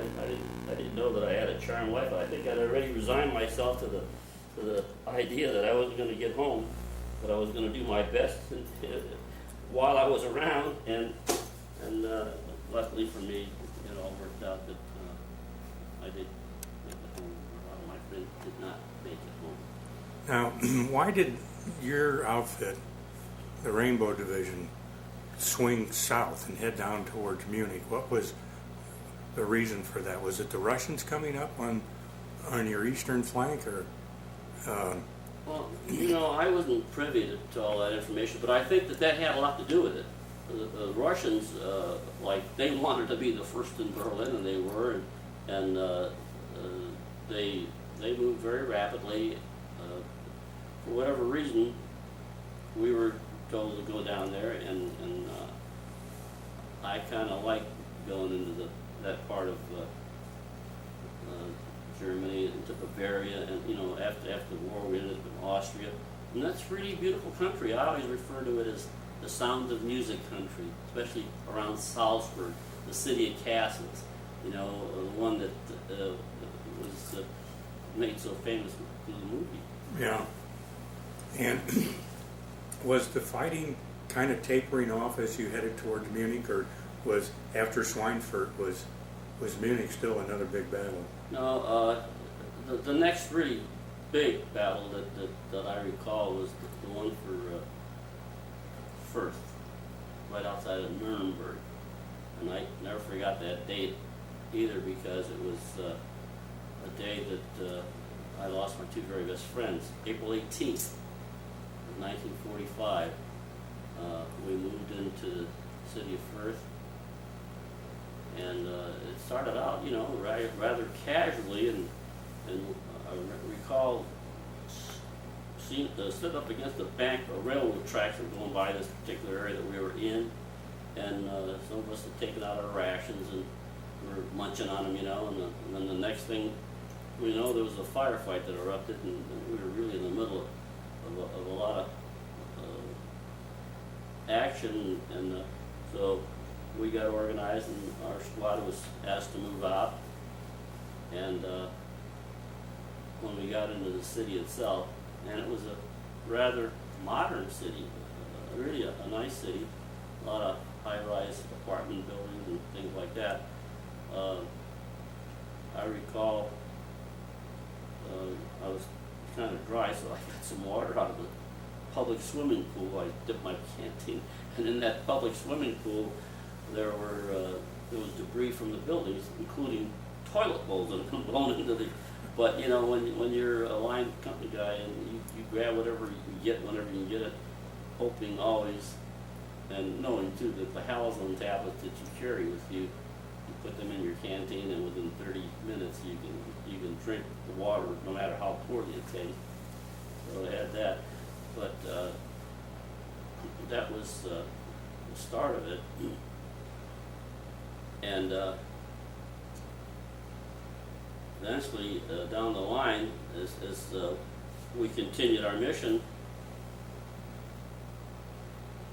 my platoon sergeant, who had been wounded in a previous engagement, suddenly showed up in a Jeep. He came up in a Jeep, and our squad had just been assigned a certain area, so many blocks to clean out, and Dan Taus showed up, and Dan Taus, I was 19 at the time, and Dan was 29 years old. He's a married man, and he was just, everybody loved Dan Taus because, first of all, besides being a very intelligent guy, he'd been one of the guys washed out of the Air Force program because they felt that the war was grinding down. They didn't need any more pilots, and he was very, very academically prepared to do anything, Well, they didn't need him anymore, so he and a bunch of his guys were taken out of these STP schools, they call them. I don't know what the acronym stands for, but thrown into the infantry. So it was unfortunate for them, but it was fortunate for a guy like me, because here I had a guy who had the capacity to lead, and to look up to, and he was a role model for me, Dan Taus. So he took over my squad. When we came in, and he come back from the hospital because he had a bit of his heel shot off in a previous engagement. He asked Captain Wolfer, he says, "Who do you want me to go to with?" And Colonel Wolfer, he was captain at the time, he says, and he was crouched down behind it was a big intersection with some kind of a round standard on it, where I guess a traffic control person could stand on top of it and direct traffic. Well, he was crouched down behind this thing, and the bullets were ricocheting off the buildings, off the cobblestone street, and Captain Wolfer told Dan, he says, "Go with Platamone," he says. And so he grabbed a couple bandoliers as he was running toward us, and we were already moving out.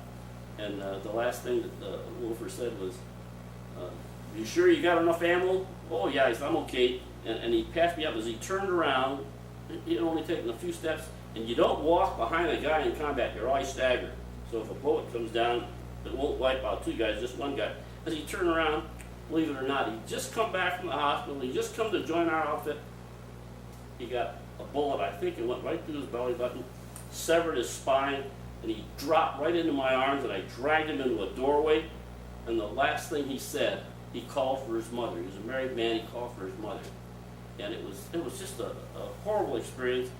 And the same Jeep that had brought him to the company and hadn't left yet, Captain Wolfer meet, he says, "Go get him." You know, he thought he was just wounded. He was going to evacuate him and send him back to Battalion 8 Division. We already knew he was dead. And this guy drove down the middle of that street, and the bullets were just bouncing off the concrete and the cobblestone street. And in 1 minute he's flying this way, and the next minute, just like in the movie, he did a big complete roadie U-turn, and he was pointed the other way. And three of us guys took Dan, put him in the back end of the Jeep, and then he took off, you know, take him to the hospital. But he was already gone. He was already gone. And then it was our mission to move out. So we proceeded, and as we're going up this street, we get to an area along the street where there's a fence that ran right along practically the sidewalk, and then the street was over here. And there were three high-rise buildings in a U shape, about 4 stories high. And this great big area in the U shape was like a parking area. And in the corner of this parking area was a little gazebo. The people there in the springtime, I don't know how they had some kind of storage thing in the barns where the animals urinated, and they took this animal waste and they pumped it into the tanks, and then they, in the springtime, they spray their fields with all this stuff. I guess it was supposed to be very, very nourishing and nutritious for the soil. It smelled awful, but that's what they did. Well, there was several of these vehicles parked in this little gazebo, and right next to it, a young German soldier had built a little foxhole out of cordwood. And as I looked over the fence, there he was hanging forward over his wood constructed foxhole, been shot through the shoulder, and the blood had drained down his arm, and he had a brand new burp gun. And I guess that these weapons were coming off the factory so fast they didn't even bother the varnish. It was still white birch, it was still raw wood. The stock was a brand new burp gun. And the blood had drained from his shoulder, down his arm, and coagulated on the stock of the rifle. It was quite a contrast when I saw him lying there, you know, or slumped over the thing. And there was a young guy from Kansas. His name was Howard Brown, big farm kid, and he was new. I was a veteran. He was the rookie. And I said to Howard, I says, "Don't ask me why I'm going to do this, but I'm going to go over there." I said, "I'm up to here with a killing." Dan had just died in my arms. My dearest friend Bob Owens, I heard right then, just after he got killed, Dan Tao, Bob Owens, my friend, had been killed leading another squad up another street. And I thought, well, I'm not going to make it anyways. But I told him, I said, "Don't ask me why I'm going to do this, but I'm going to go there and pull that guy out so that maybe he'll let's do the war, you know. I'll pull him out for our aid men." I says, "Cover me from back here."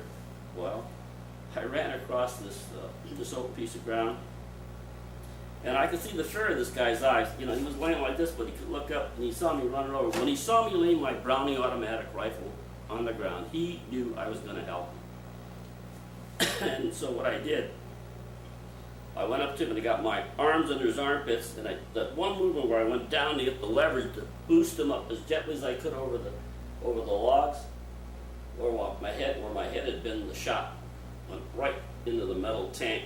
It would have gone right through here if I had moved. I fell over backwards, a little bit of rust off the tank out of my left eye. I'm groping around for my weapon and for my helmet, and Howard Brown come running over. You know, you never know how people are going to react in combat. Howard Brown came running over, and he said, "Are you okay, Sam?" And I've had to live with this for the rest of my life. I said, "I'm okay." I said, "Shoot that son of a bitch." That's just exactly what he did. He took his M1 and he put it in the guy's chest, and he fired 3 times. Boom, boom, boom. And the last shot, the guy was left like this. He was laying back, and he was dead. And we got out of there. Now, I'm really not proud of that, but it just angered me that that I'm trying to help the guy, that somebody's trying to kill me while I'm trying to help an enemy soldier. So I really killed the guy, even though I didn't pull the trigger. And so we get back out there, and about 30 minutes later, we flushed about 8 guys out of the building where that shot had come from that almost killed me. And I'll never forget that either. We had them up against the wall, you know, and they were just trembling like this, you know. And I talked to the guy who was speaking in German. I says, find out who the son of a bitch was who shot at me when I was trying to help his friend. And I went along, kicked every one of them in the butt, but nobody admitted they did it. So one of the guys, I remember, took a watch off of one of the prisoners. He said, here, Sam, he says, for God's sakes, forget about it. And I took the watch and I smashed it up against the side of the apartment house. And I went about my business. Well, we had to go on, you know, so. But that was one of the big things I remembered about fighting for that particular city. I lost 2 of my dearest friends that day, and that was horrible. We went on the rest of the day, and we continued to get shot at, but we finally took control of the city. It became an open city. White flags appeared all over. So we did what we were expected to do. And of course, the war never ended when you took a city. You just moved on to the next thing, and that was April 18th, and by April 29th was when we arrived at the gates of Dachau. And a lot of things happened in between, but April 29th was the day that can never be forgotten, because we arrived at the gates of Dachau and opened the gates of Dachau. Even before we got to the gates, it was so manifest that something very horrible was happening in this area, because the smell was so overcoming. The incinerators were there, and of course they were burning the bodies, and in this case they gassed the bodies, and then they put them in the storage place, and then from there they put them in the incinerator. Well, when we got there, there were warehouses filled with corpses, you know, and they were nothing but skin and bones. They were skeletons. And then other warehouses from the ground to the ceiling was filled with the clothing they took off of these prisoners. And but before we even got there, there was this line of boxcars that had come from the Eastern Front, and everybody in that boxcar except one person in those boxcars, I mean, there was about 30 boxcars. When I got there were bodies strewn all along the track, bodies of the guys who had gotten out of the boxcars and tried to get away, but they didn't, because the SS came along. The war was really over. They knew it, but instead of letting these poor people survive, they mounted heavy machine guns along the siding and machine gunned everybody who was still alive. Inside each boxcars there were piles of the dead prisoners, where they just kind of lay on top of each other till it was like a cone in each boxcar of bodies, you know. And all of them, of course, were just pathetic-looking creatures, real emaciated. They died either from lack of water, lack of food, or exposure to the elements, all combined. And it was just a horrible sight to behold, but I did see that. And what I can say honestly at this particular point is the fact that I knew what I was fighting for. When I got there was no question in my mind as to why I'd been involved in the war and what I was fighting for. Unfortunately, so many young men came back home from Korea and Vietnam, and you ask them, why were they there? They couldn't tell you, you know. They don't know why they're there. I know why I was involved in World War II. And Dachau was a horrible, horrible thing to be exposed to. Well, that was April 29th, and then shortly thereafter, we kept moving on. Why, the next thing you know, we were told that the war was over. And we'd already, by that time, gotten to the Italian border. We'd already entered Italy, from Austria to Italy. And when the war was over, they just pulled us back into Austria. And from there, why, the company that I belonged to became the show company for the Rainbow Division in Vienna. In Vienna, it was a 4-power controlled city. The Russians, the French, the English, and the Americans. And they did a lot of parading in Vienna, and So our company became one of the parade companies, and so I spent 6 months in Vienna, which was quite an experience.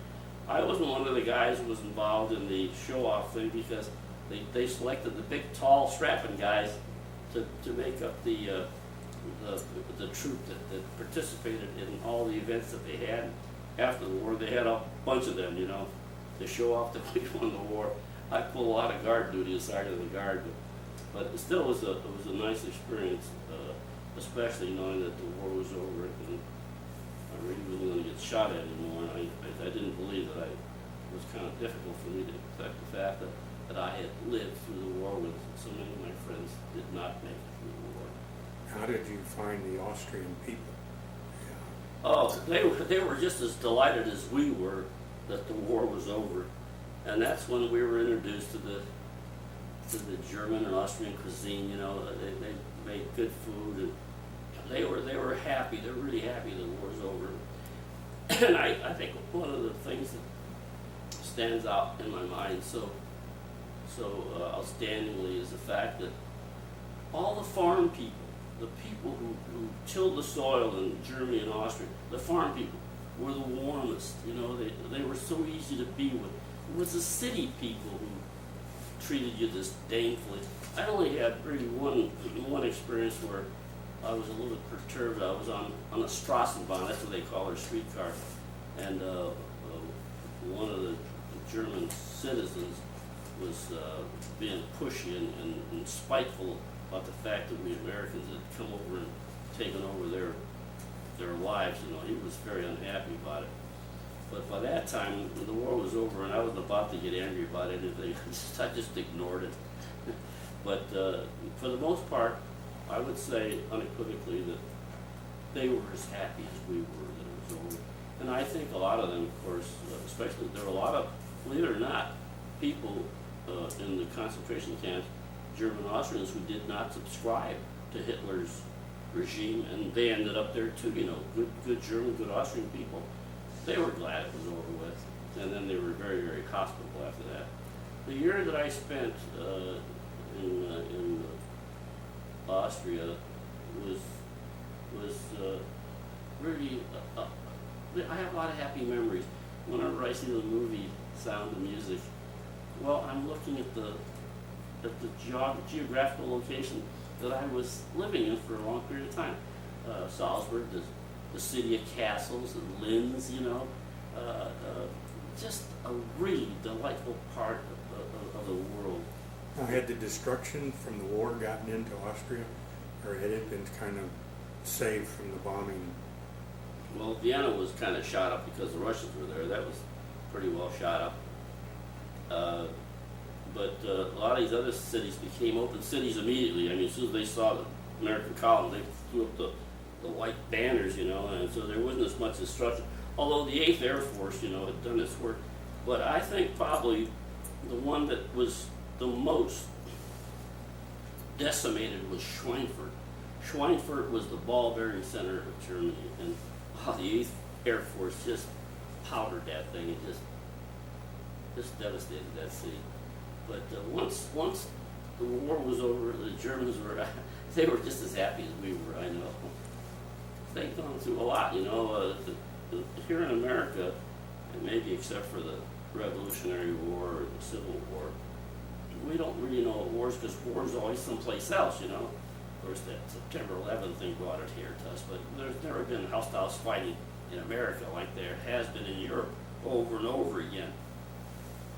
But so we've never experienced that stuff except for those times I had mentioned. But in Europe, I mean, they've been through this over and over again. I guess you never get used to it, but you start rebuilding again. That's all. You start rebuilding again.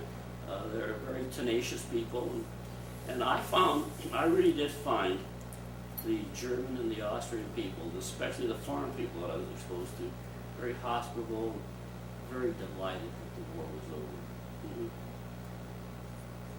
When you finished your tour in Vienna, then you get orders. Let me ask another question. You went over as a unit. When your unit was disbanded or brought back, were there very many guys left from the original Rainbow Division? No, not really, and I'll tell you, I can explain about that too, really. First of all, when we went overseas, we actually were not a complete unit.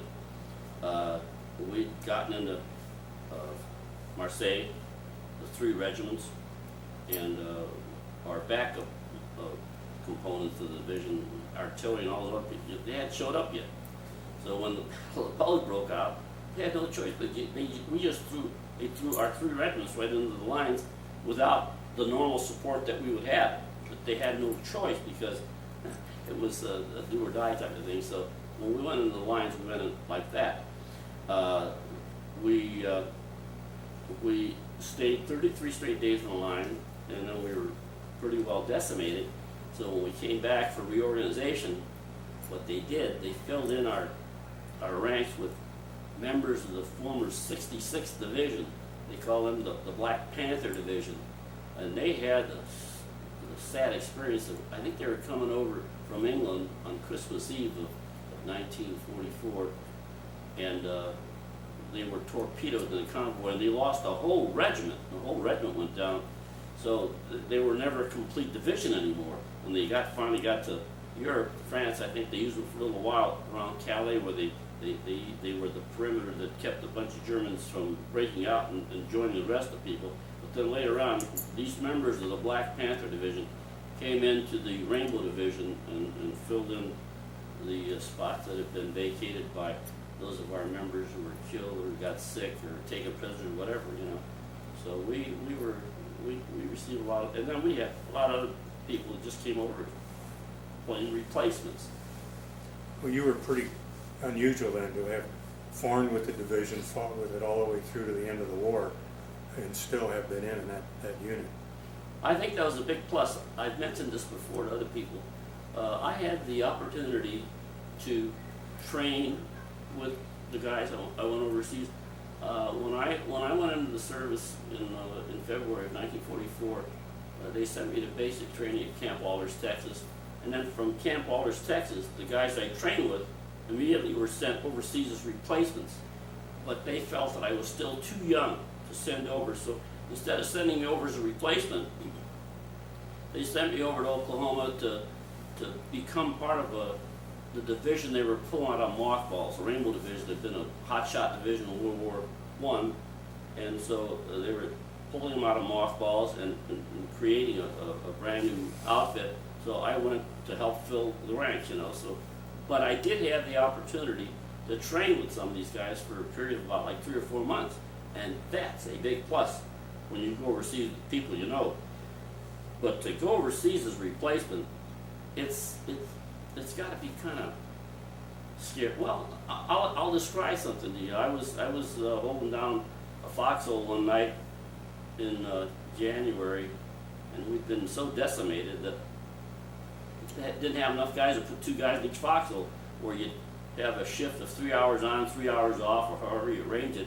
But in that kind of weather, you couldn't sleep anyways, but at least you'd be rested, you know.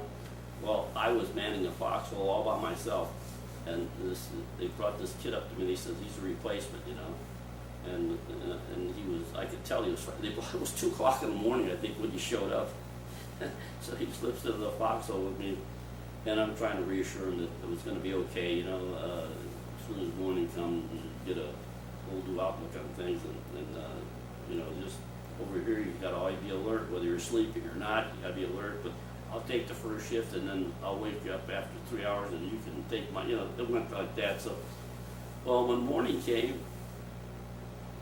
it just about broke dawn, and the word got around that the Protestant chaplain had showed up, and they were going to have Protestant services, you know, a couple thousand feet to the rear, you know. And he says, "Sam, do you mind if I go to the services?" I was Catholic, but I would have gone to the services too. That wouldn't kept me from going there. But I said, "Well, certainly you go. Go ahead, you know."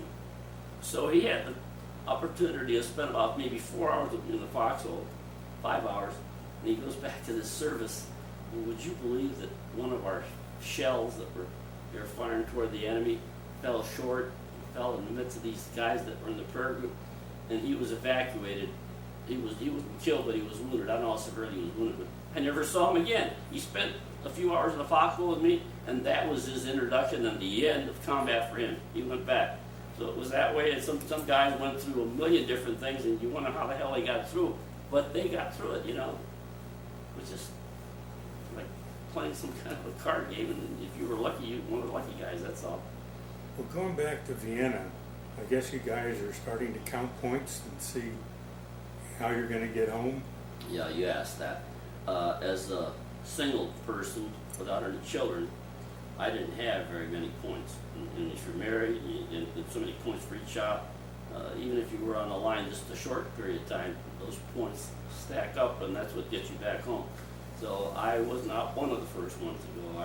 It took me a whole year serving in the Army of Occupation before I'd had enough points to go home. But a lot of the guys left immediately, and it wasn't, you know, once the war was over, it was a great big load off a person's shoulder because it was a whole new ballgame again. You didn't live with the idea that maybe you won't see evening, or if it's nighttime, you're not going to see the sunrise because that's the way it happened. But I've been through it, and I thought, well, I got it made now. I'm going to be okay, you know. And I was. So you get orders, I'm assuming you come home by ship. Yeah, what they did when your time was up and you had enough points, they put you on a train and you went to I forget what city we shipped out of, believe it or not. Went to France, and then you get on a ship and they take you back. It was a lot different than when we came overseas. I mean, everything about it was happiness because you knew that you had survived something that a lot of other people had not survived. Are you mustered out then in New York or somewhere back in there? I went to Camp Kilmer, New Jersey, which was where we shipped out of. And then from there, I think they sent me to Camp Atterbury, Indiana, and then ultimately from there, then yeah, they let me out there. And in the meantime, my parents had moved from one area. I remember. They moved from Ohio to Los Angeles, and that's where I joined them. I joined them in L.A. and I'd never been, in California, so that's where I joined my parents. And So life went on, but I can tell you honestly that I didn't do too well when I first came. You know, I hear a lot about guys going through some kind of traumatic experiences, and then we kind of debriefed. I don't know what the word is, but you go through some kind of a course where they try to get you prepared for civilian life. Well, I didn't have any of that. I just went right on home. And when I did go home, I found out that I was going to be the head of the family. My father was unable to work. There was 6 kids in the family. I was the youngest boy. And what I was going to do was take on the burdens of my father. And it didn't set very well with me. I thought, well, why do I want to, why do I all of a sudden want to go to work and just bring my paycheck home all the time and not live my own life? That was the first thing that I thought about. But then, and I was almost going to re-enlist. I was going to go back in the service. I figured, what the hell needs this, But I thought about it some more. And my parents, they raised me right. I had a good mom and dad. They were good people.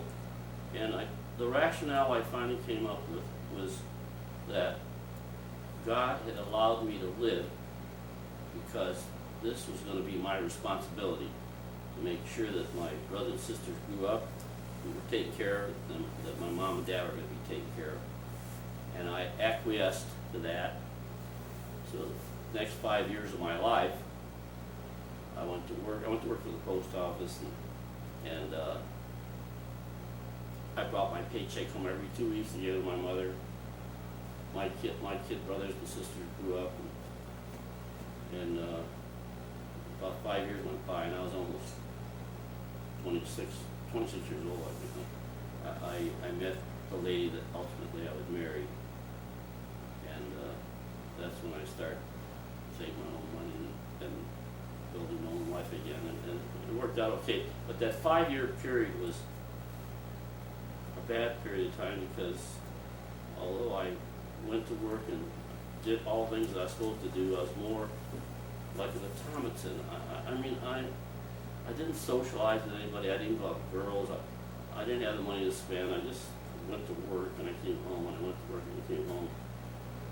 I actually withdrew into a cocoon, and now when I look back, I knew I needed a lot of help at that time, but I didn't get it.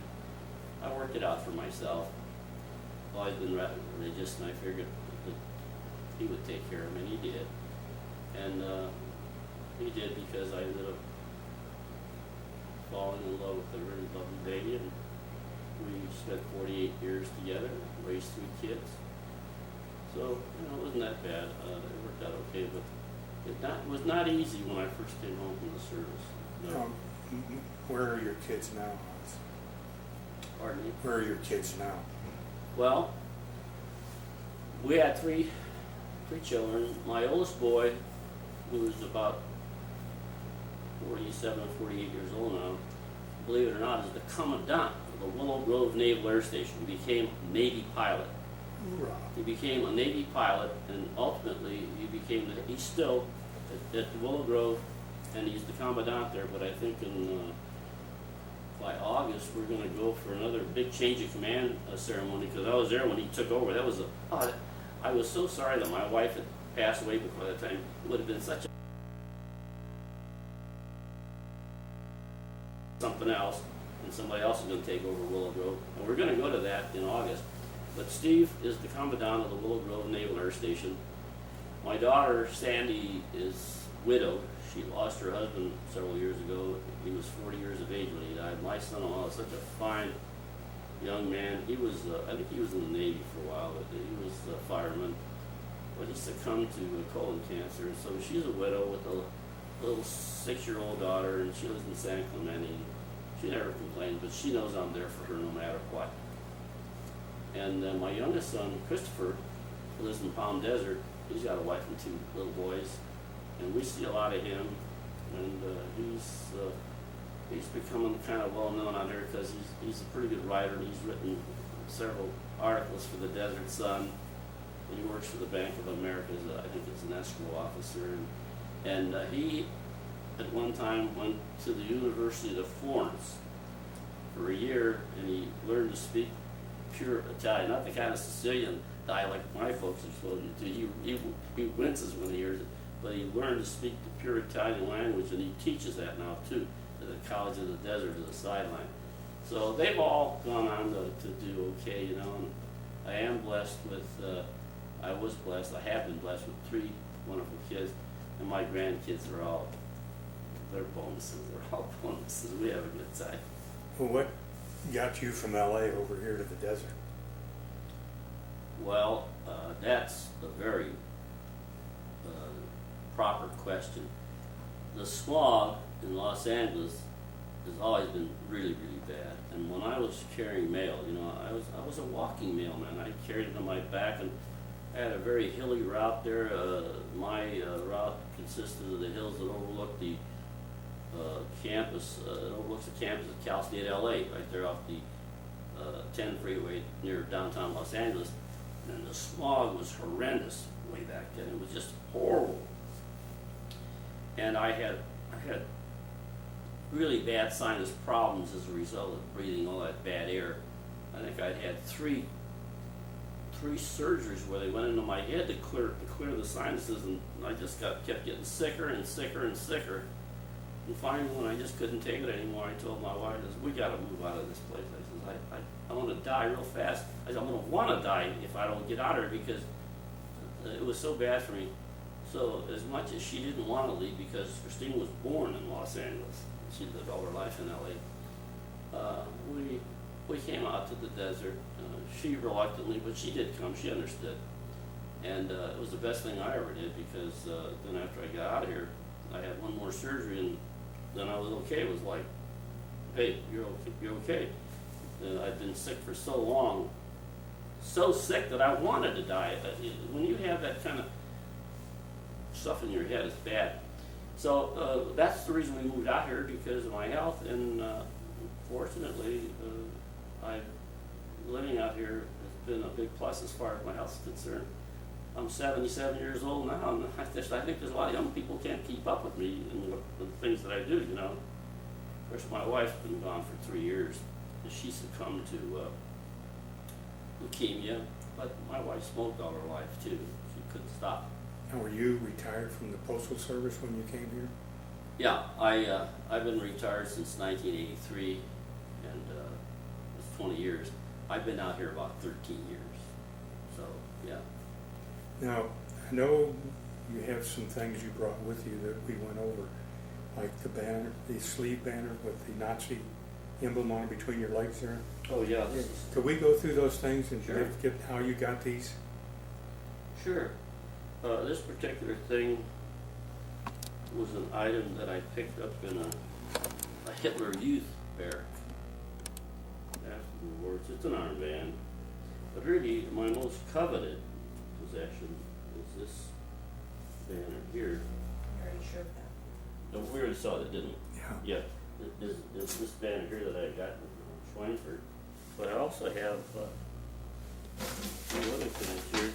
Like for instance, this is a belt buckle that was worn on a German uniform. Some of the buckles had words that printed on them. Not this one, but it says, Gott mit uns, God's with us. See, that's one thing here. And this is a some kind of it's probably a dress piece that some high-class German officer used to wear at some of the Nazi banquets. And I got this in Würzburg, Germany. I liberated this out of a house in Würzburg, Germany. And I think you know what I mean when I say liberated. But that's quite a unique souvenir. It's got the Nazi insignia on it. Let me get a close-up of that handle.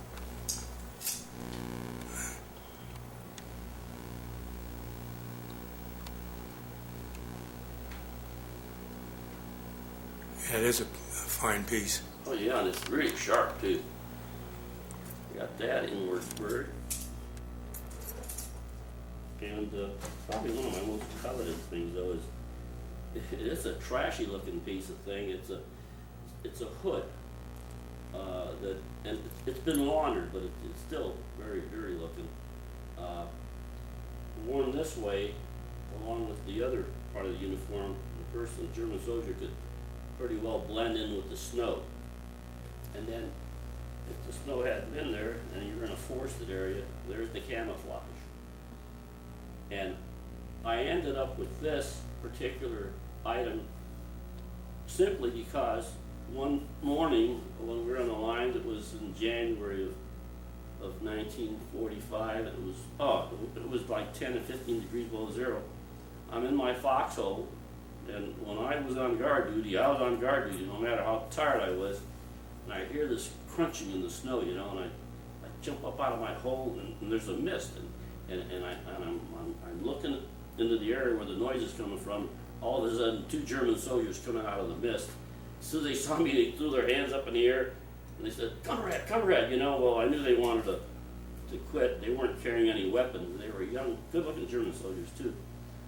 So when they showed up, my company commander come running over from his section of the line, because he knew something had happened, and then he told me, he said, well, you've taken the first prisoner of war that K Company is going to be taken. You know, you're the first one to come up with a prisoner of war. So he took this off one of the young German soldiers and gave it to me. He says, this is yours. He says, take it home. So Captain Wolford gave me this, and I put it in my combat pack, and I took it home. And really, this is something I probably shouldn't even mention in this thing, because it's supposed to be for posterity, but it's another horrible memory that just won't go away. When the captain left, you know, and they were going to take these German prisoners back, and they were a couple of fine-looking guys, you know. They'd come and they'd had it up to here with the war they want. But, well, there was a redneck. Well, my platoon sergeant was regular Army, and I won't mention his name, but every time I think about him, I think about a ferret or a rat looking at me with these eyes. He was a perpetual drunk all the time, and he didn't think very much of me. He referred to me as that dago and that wop. You know, things like this you never forget. But as a kid, what am I going to tell the sergeant, you know? So he come running up, and after the captain left, he took and shot one of the German soldiers point blank. I think the bullet hit him in the hip. It was coated in, oh my God, you know? And one of the other guys grabbed the rifle. What are you doing, you know? And you SOB and this, you know. Eventually, that sergeant was sent to the rear because he was very ineffective. The guy that was supposed to be leading us in combat and been in the Army all his life, you know, proved to be the least effective. They sent him back, and next thing I know, somebody told me he ended up in a stockade someplace. Good riddance, how I felt about it, but I had to tell you about that story there. And then, this is, boy, this is heavy too. I don't know how the heck they walk around. It's a lot heavier than an American helmet. This is a German helmet, and I did get this right after the war was over, and it was in that Hitler Youth barracks that we came across, and I thought, well, why not? I'll take it home with me. What was that emblem on the other side? Is that Well, this one, of course, is the swastika, and this is, it's another German emblem, the eagle, you know. It's in a lot of their signs. yeah, that's okay. Feel the weight of this thing. It's heavy. God, I'd like to wear that on your head. Yeah. Now, did you bring your hat with you? Your So, fore and aft cap? this one here? Yeah. You're talking about this one? Yeah. Oh, my rainbow cap, yeah. Yeah. Yeah, this is the blue braid is for infantry. I was in the infantry. I got the combat infantryman's badge on it, and my Rainbow Division insignia on one side, and on the other side it shows that I was a member of K Company, 222nd Infantry Regiment, 42nd Infantry Division. Yeah. Now, That's about That it. Oh, I says- got my book here too, if you want to see that. that says California, the Rainbow Division. What's the Oh, significance? you know, 42nd Division, California, they happened to be part of the California chapter, but 42nd Division was Okay, nationwide. okay, that's just your chapter. And MacArthur said that he wanted a division. He gave it the name of the Rainbow Division, one that was comprised of men from every state of the Union, so it went over the country like a rainbow. And then, Well, be careful now. That's another whole select group, what's that? the Rainbow. Oh, now, yeah. Yeah. This is a picture of me when I first went into the service.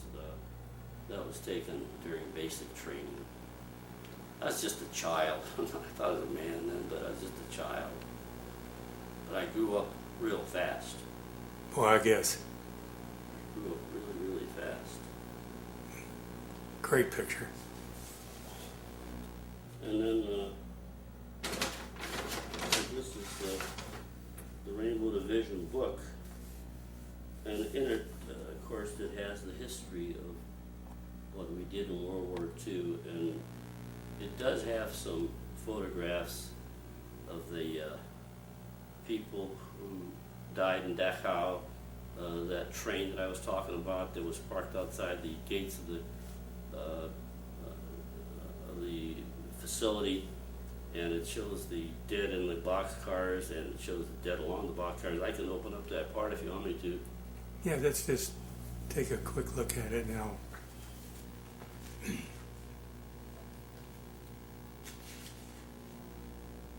So here's some of the inmates.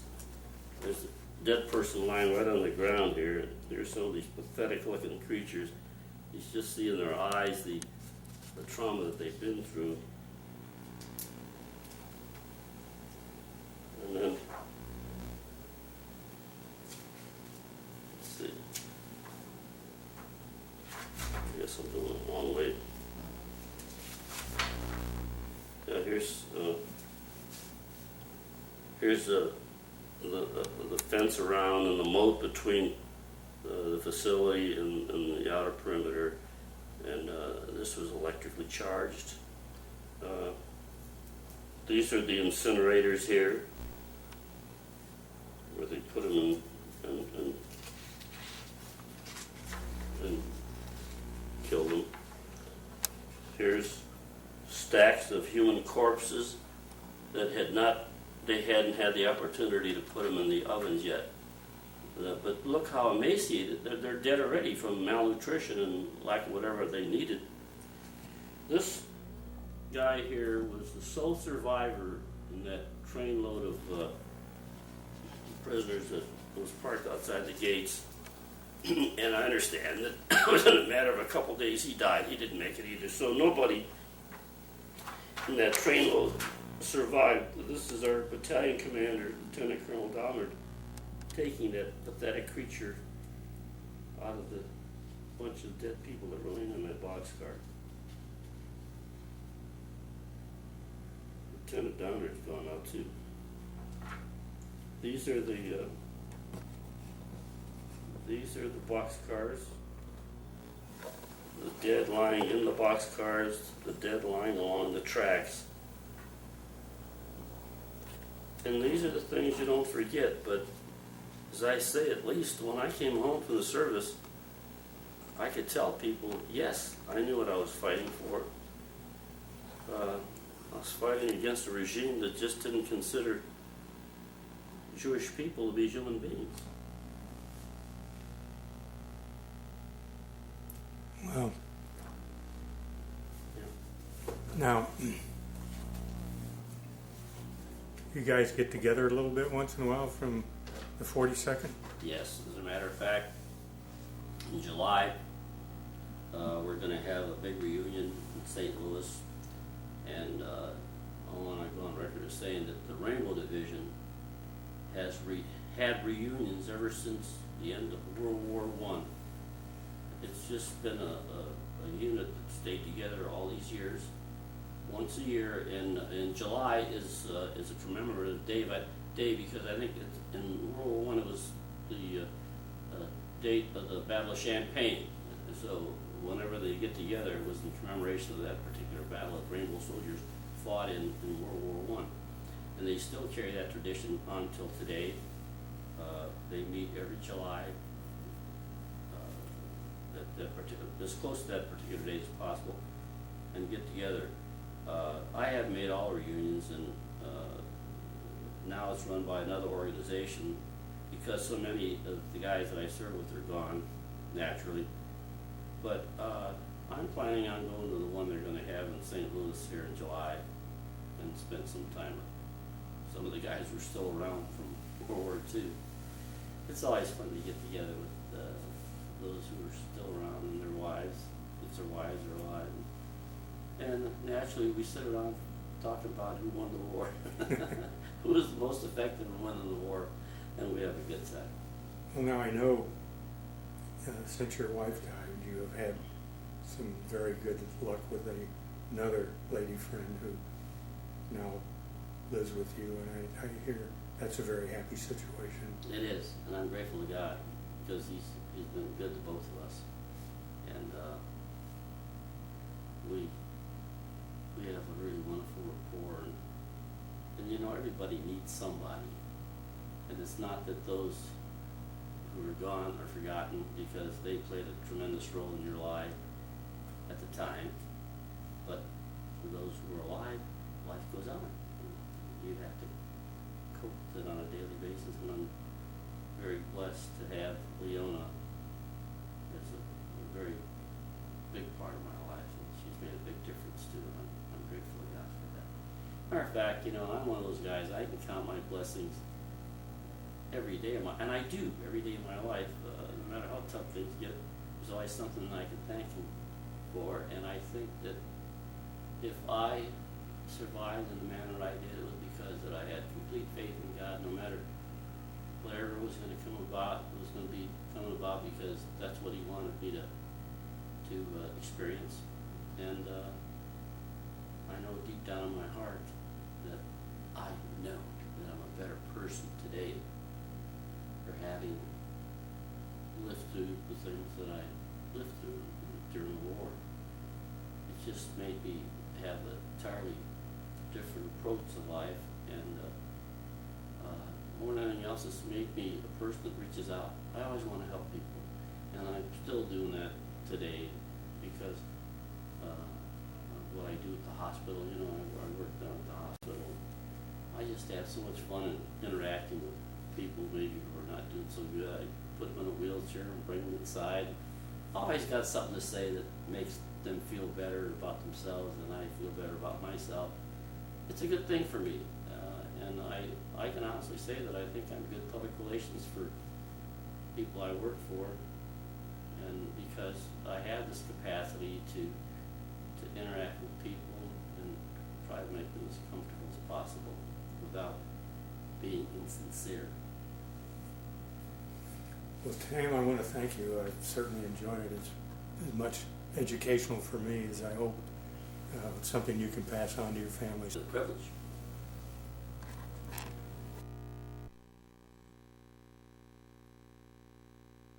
I am Cheryl Miller here at the Simon Wiesenthal Center in Los Angeles, interviewing Sam Platamone. Could you tell me when and where you were born? Yes, I was born in Cleveland, Ohio, January 24th, 1926. What was your father's name? Vito, Vito. And your mother's name? Anna. And brothers and sisters? You had? I have 5 siblings. I'm the second oldest. The oldest sibling is Janet. I'm number 2. Peter is 3. 4 is Helen. 5 is Anna. And 6 is Vito Jr. Now, with a name like Vito, was your father an immigrant to the Yes. United States? Yeah, my mom and dad both immigrated from Sicily. Mm-hmm. As a matter of fact, my father, it was one of the proudest things he did in his life was that he was a laborer on the Panama Canal. That's when he came over with his brother. Oh, wow. Yeah, and yeah, we're first generation American. Did he go directly to, well, if he worked on the Panama Canal, he took a little bit of a detour from Sicily. But then did he move to Cleveland from there? I think he came through New York, and he ultimately ended up in Cleveland. That's right, because that's where we were raised. What did he do for a living once he was there? My father was self-employed.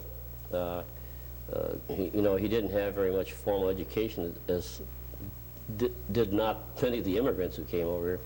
So what he did, he had a setup where he purchased bread on a wholesale basis, and he delivered it retail.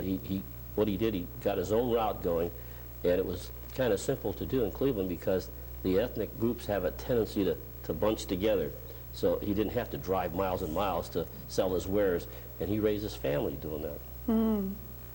Now, you said that the ethnic groups tended to group together. Were there other ethnic groups, like over in the next block in or Cleveland, two? The street that I lived on, we had a lot of Jewish people. We had Italians. We had a lot of Slavic, Hungarians, Polish, and a lot of Czech people. And when I went to school, most of the classes were comprised of these different groups. We didn't have too many blacks. We had blacks, too, at that time. And one of the things that I remember so vividly is that as youngsters, my brother Peter and I were called upon time and time again by the Jewish families that lived in the neighborhood. And on Fridays, we were the ones that went and turned the electric lights on and off. We were the ones who lit the furnace in the Saturday morning. We were the ones they sent to the store if there was something they had forgotten to purchase. And we did that with feeling really good about it. We loved each other, bottom line. We loved each other back there. And I'll make you laugh. I went to a meeting not too long ago, B'nai B'rith, at Temple Sinai, and I'm a Roman Catholic. I go to St. Francis of Assisi in La Quinta, and here I go to this, because I've got a lot of Jewish friends in the ranch that I reside in.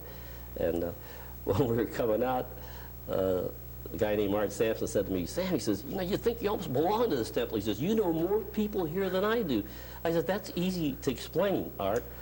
I said, I work as a volunteer at the Eisenhower Medical Center, and don't you know how generous the Jewish people are? Most of the volunteers are Jewish people, so I know them all. That's an aside. Yeah, that's current. That's current. Yeah. Okay.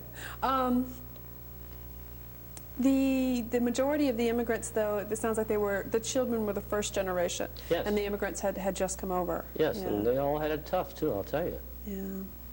But we were raised with really good values in those days too. It was the norm in those days was that if your parents set your mind to it, that you wanted to please them and you wanted to get the highest grade possible. The bottom line, we were taught to always do the best we could do, and it was kind of nice to say, well, I got in the top of the class in this or certain thing, you know. And today it seems the kids don't want to do that; they're almost embarrassed.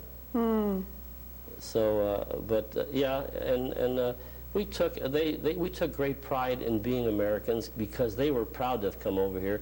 They were very patriotic, and they instilled and imbued patriotism in their children.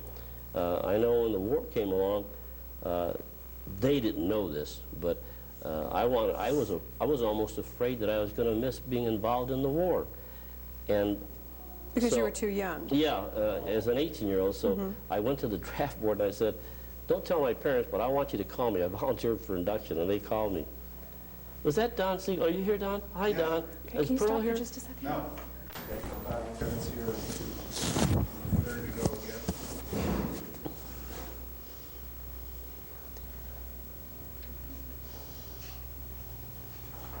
Okay, Cheryl. Okay. As first generation Americans, what language did you speak in your home? Did your parents learn English? Oh yeah, they learned English, and they get by in it. Of course, we understood Sicilian very well, but the onus for, at least I felt the onus was to be American, and so I didn't really end up speaking the language as well as I should have been able to speak it. But not being schooled in it and just hearing words, a lot of times the words were not pronounced correctly, and somebody would catch us in the error, so I got to the point where I didn't knock myself out too much speaking the language. And I'm embarrassed to say that I'm not really bilingual. I never was really bilingual, but I knew what was going on all the time. You know, but they made a point to learn English, and they spoke English. Yeah, it was important to them. And they became citizens of the country, too. Yeah. Yeah. Yeah. Thank you, Stan. Hang on. You said that your father delivered bread within the neighborhood. Was that a well-paying job, or would you say that you were middle class? He raised 6 kids doing that, and he even helped out his brother, who my aunt and uncle lived upstairs, and they had it really tough during the Depression. It was really tough. We didn't have a lot of things, but we always had the things that we needed. That was the bottom line, and mostly we had a lot of love. Yeah. So it was middle class. Yeah. Just like we struggled like everybody else, Yeah. but we weren't dirt poor. No. You said you were Roman Catholic. That was something that was instilled in you from the very I beginning? was raised as a Roman Catholic. I went to catechism classes as a youngster, was confirmed, and especially after being involved in the war, I came home with a tremendous faith, because I think that's what got me through it. That even brings to mind a memory now. I gave a little talk one time at one of the national reunions. Whatever I said, I forget, but when I sat down, the lady next to me said to me, "That was excellent," she said, "and I really gather that you're very religious." I said, "Madam," I said, "every guy that you see here served time in a foxhole, and I'll guarantee you they're all very religious also." Something, I don't know what they call that, wartime faith or something like that. That suddenly you realize what's important to you. Well, you know, I was the kind of guy that I was taught something, and they say that this is the way it has to be. Why, I tried to live up to what I was being taught. I can't say that my attitude is the same anymore, but I go to Mass every Sunday. I'm involved in the church. Some of the decisions I make for myself now, I don't get spoon-fed everything. I'm just being candid, that's all. But I couldn't live my life without believing that there's something more than what we have here. Not that I'm living a bad life, because I always, on a daily basis, I can give thanks for everything that I have in my own personal life, and I'm not ashamed to say it. Did you ever experience any prejudice when you were growing up in Cleveland? Yes. I saw it with the other groups, and of course I got called a little Dale kid a lot of times, but I wasn't picked out any more than I think the Jewish people were, or the black, well, the black especially, that were maligned. You know, they were really treated horribly. But I heard the expression kike and spick and dago and wop, you know. But a lot of it was in jest, but sometimes it was not in jest, and it's just too bad. But I think prejudice is something that we'll have till the end of time. Yeah. When do you first remember hearing about Adolf Hitler? Did you study him in school? Yeah, that's easy. We were really into current events. We had a class that was strictly current events, and I was always a very rabid reader anyways. I spent my summers in the library rather than doing the things that normally kids do.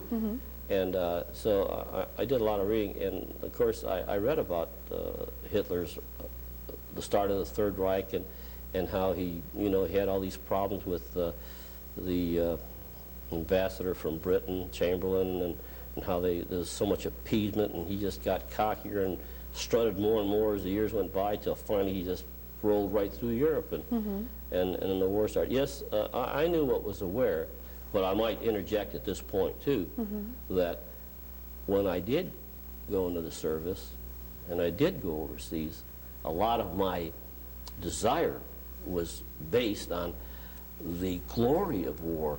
You know, the knights in shining armor, the Baron von Richthofen, and his, I guess Eddie Rickenbacker would have been the guy, and you know how they were gallant knights of the air, and I didn't dwell on the subject of death and the misery of war, the miseries that is connected with war. See, when I went in, I went in as a fresh-faced kid, you know, thinking about these positive things. Right. But when I went to Dachau, well, and let me put it this way, then when I finally did get into combat and I started getting shot at and realized that I might not get home, well, then I had another feeling about this. I wasn't too keen about war, but I can honestly say that I always tried to do my job to the very best of my ability, as limited as might have been, because I really realized that I was not mature at the time, but maturity came quickly. But then when I got to Dachau, then I realized why I was there and why so many people suffered, because there was a reason for the war. There was a reason to alleviate the world of this miserable Holocaust that Hitler had imposed upon so many people, and his whole ideas, you know, all of his ideas were such that they certainly weren't in rhythm with the normal way of thinking. But when you were, so in the 1930s, 37, 38, you were reading about Hitler, you were reading about the Third Reich, what was going on over there, what was happening in Europe. When the war broke out in Europe, September 1939, do you remember, what do you remember hearing about that? Well, right now I think of the night of the broken glass. Right, that would be 1938. One of, right. well, yeah, I remember Right. that, and then I remember that even as a youngster, I wasn't too happy about Chamberlain's policy of appeasement. As a young kid, I realized you don't back off from a bully, you got to stand up, you know. And so I wasn't too happy about it. Even as a youngster, I felt that way about it. But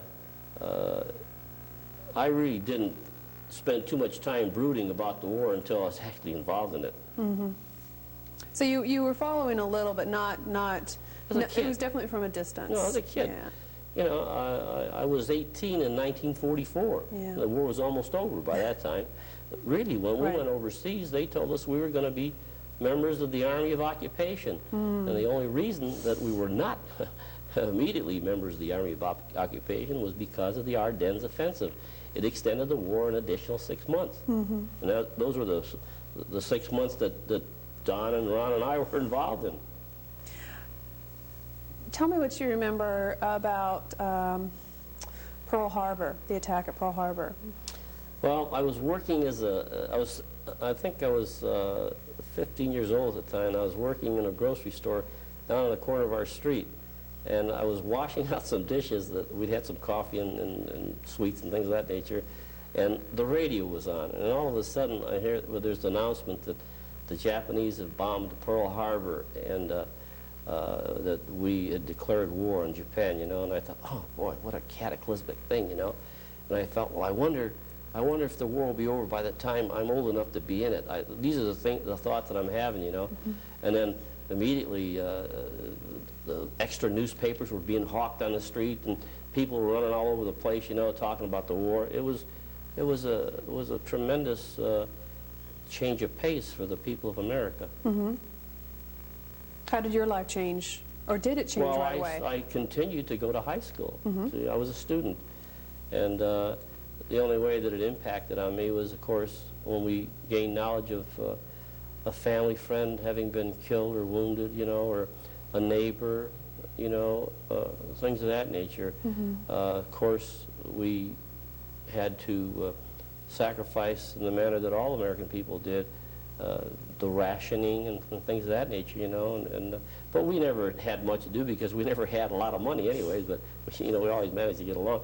But those are the way that it affected us. But I would say mostly whenever we heard news of a neighbor's son being killed or ending up in the hospital, or a personal relative, you know, ending up in the hospital or being killed. Did your family experience anything due to the fact that the Italians and the Germans were now the enemies over in Europe? Did anybody ever say anything to your family about that?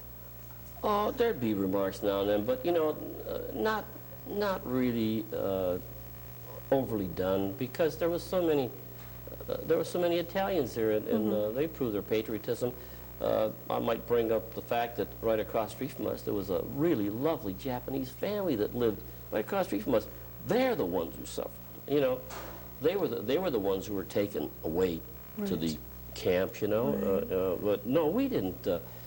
You're always going to get snide remarks for whatever reason, but no, we didn't especially suffer from that. No. Okay, no. so it was most of the people that you had contact with were intelligent enough to understand the difference. We were sending sons over there, you know. I was one of them. So there was never a question of that. Good. No. Yeah. No. Okay, 1944, you just turned 18. Tell me. January 24th, January 28th, I graduated from high school. It was a leap year.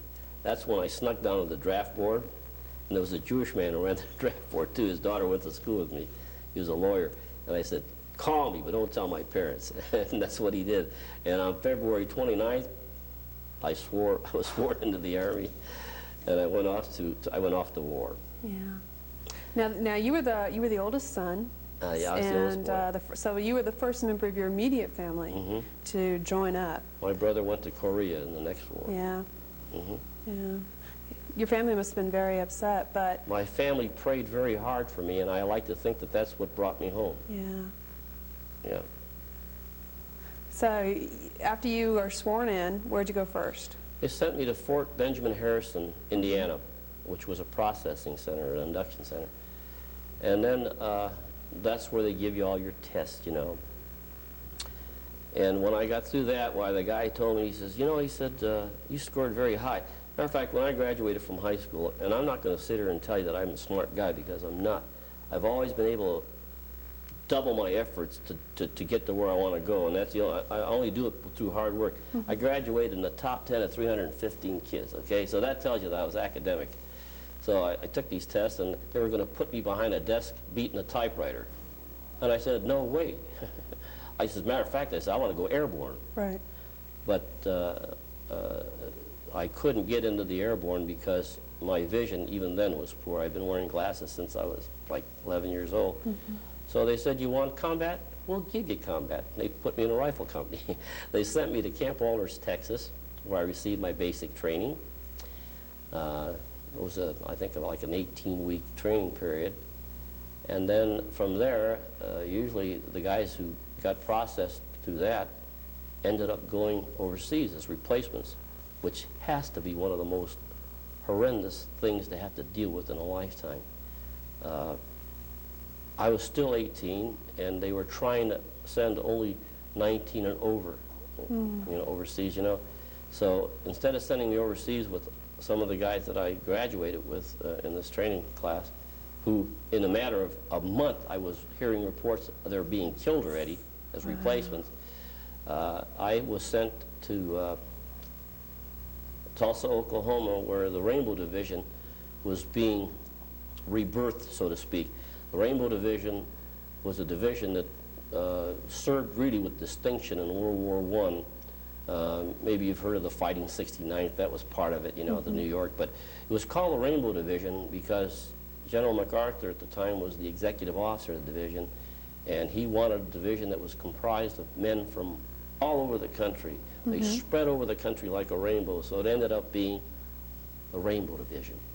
And so I went down there, and it was fortunate for me because I had a chance to train and to know the guys I was going to serve with. And I think one of the best aspects of having gone to the Rainbow Division is that we had tremendous leadership.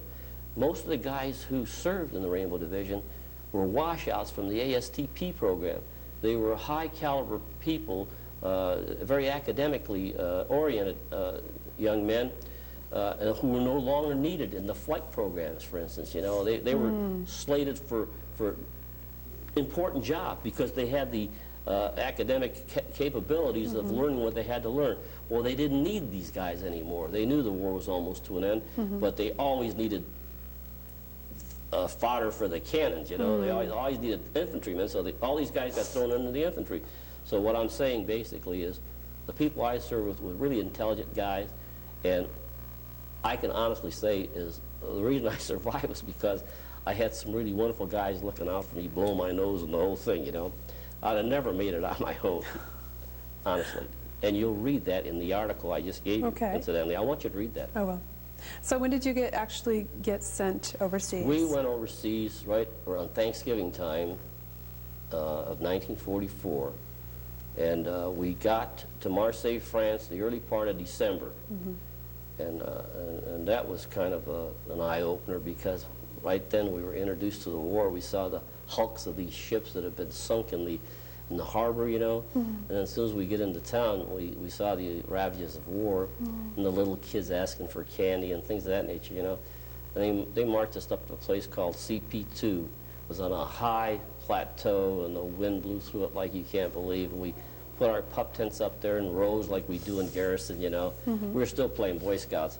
And then it rained like blazes, and we had a guy come over every night, and they called him Vet Check Charlie. He'd fly his German airplane over and check us out, and again, once in a while he'd drop something, bomb or something like that, you know. And that was really our introduction to the war. But thinking all the while, of course, that it's going to be over real quick because that was the general consensus. The war is going to be over. And then I think on December 14, 15, 16 is when the Ardennes offensive started. And they decimated several American divisions up there in the northern part of, up there in Belgium. And immediately, as a matter of fact, our division had not arrived in entirety as yet. We were called a task force, named after the general. We had a brigadier general, executive officer. His name was General Linden. So our little task force of 3 regiments was referred to as Task Force Linden. And so there we were, and then all of a sudden they needed guys, and they just threw us in the front lines. We went into the front lines Christmas Eve of 1944. And what an introduction to war. For us, the birth of Christ, you know. It's something you don't forget.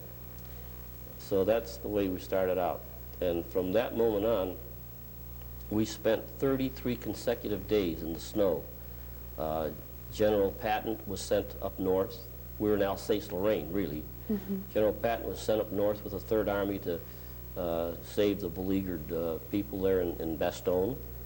And what had formerly been 3rd Army and 7th Army perimeter, main line of resistance, was suddenly handed over to the 7th Army. We were spread really, really thin in the Alsace-Lorraine area. And then we start running patrols, and we'd move from one place to another place and dig in, and we started getting introduced really to what a firefight was all about, running into Germans, you know, point blank and things of that nature. And it was frightening, and then I got used to the, I think one of the first things that I remember that was about the most traumatic thing that introduced me to war we were dug into the forward slope of a hill overlooking a valley, and then there was a creek that ran along the bottom of this valley, and then on the other side it went up and around, and the Germans were dug in on the other side of this hill. And we had an outpost. It was consisted of our 3rd platoon, which is about 40 guys, although we were never at full strength. And the job of people serving on an outpost is to be like a buffer. They're there to receive the impact of the attack and warn the lines to the rear to gird themselves for what's coming on. And one morning, our 3rd platoon was overrun by a combat patrol of about 25 German soldiers. And it was really our introduction to the first firefight. And what I remember vividly about that was I heard all the shooting.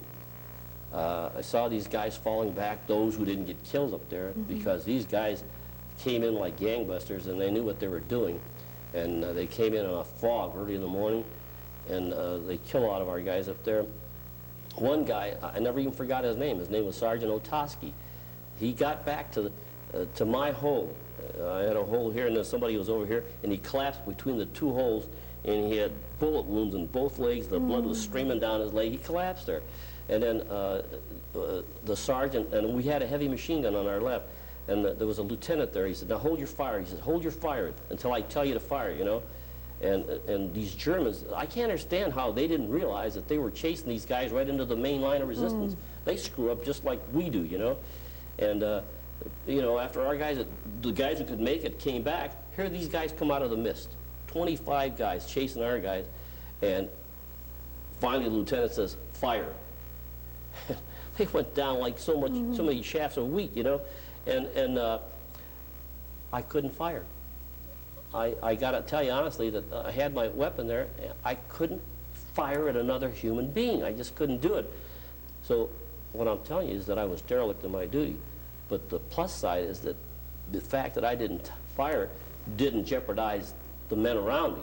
Some of the kind of machine gun took care of most of those guys anyway. But I was kind of embarrassed about that. And you know, I gave a little talk one time to some high school kids in Temple City at a summer school class who were studying America's participation in the war.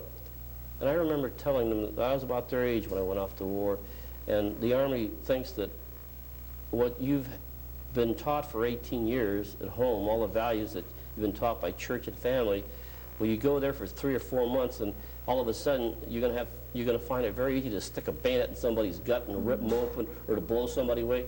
I said, it doesn't work that way. So the bottom line is, I didn't react very good. But like a half an hour later, I'm out there stacking the frozen bodies. So that was the introduction to war for me. And I wasn't very proud of that. And I think when you read my little article, you'll find out I froze up in a couple other instances too. I finally fired at a German soldier when I'd almost been killed again. I had to do it, you know. But it wasn't an easy thing. And I almost got killed almost at the tail end of the war because I'd lost my platoon sergeant. He died in my arms, and I remember this was in the battle for Fürth, the suburb community of Nuremberg, and my sergeant had been shot right through he'd just come back from the hospital he'd had a wound in his heel, and we loved this guy because he's not only a good soldier, but he was a morale builder. His name was Dan Taus, Sergeant Dan Taus. He and his wife were professional dance team in Massachusetts, and I remember when we went overseas, he got up on the PX counters and was doing a Ray Bolger dance for us. He was that kind of guy, but he was an excellent field soldier.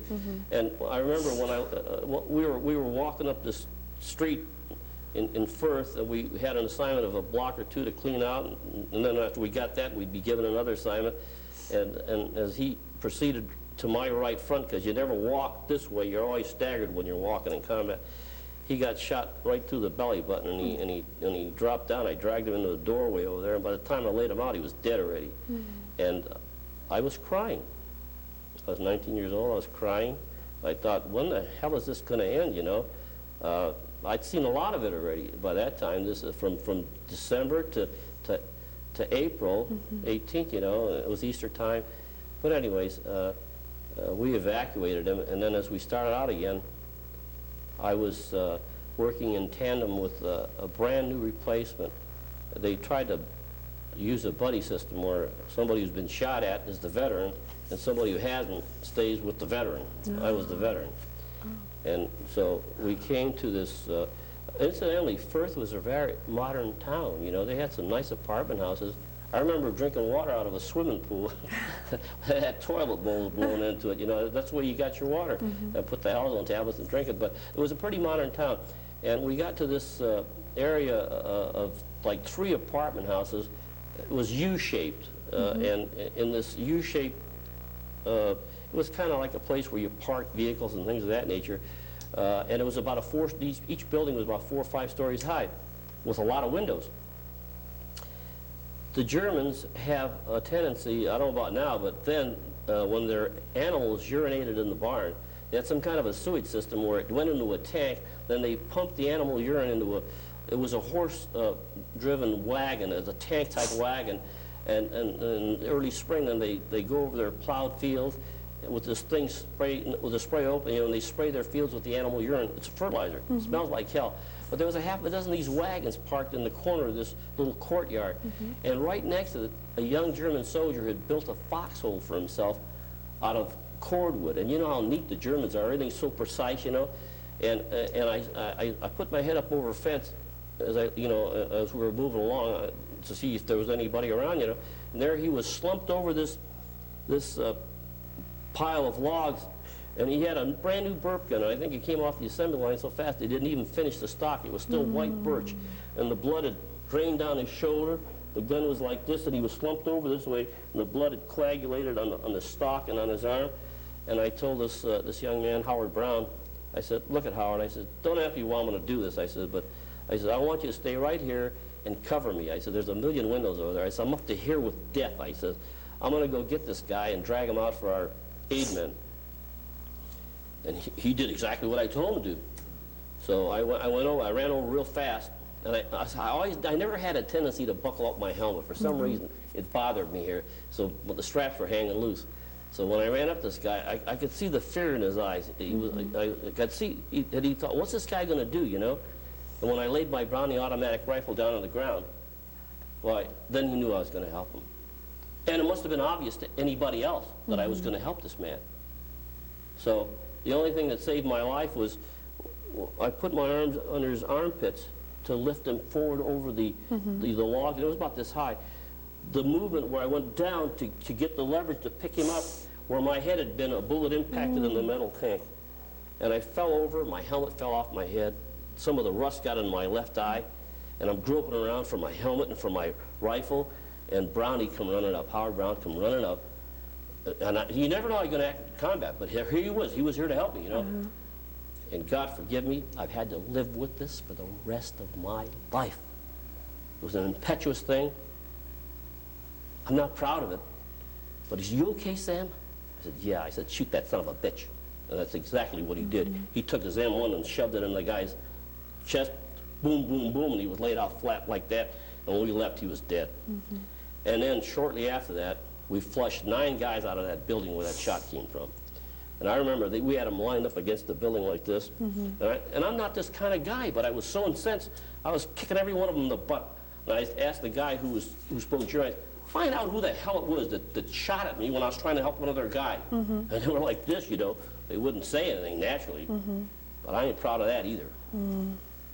So it's April, and you were moving, your unit was moving in deeper into Germany. Tell me when you got closer to Munich.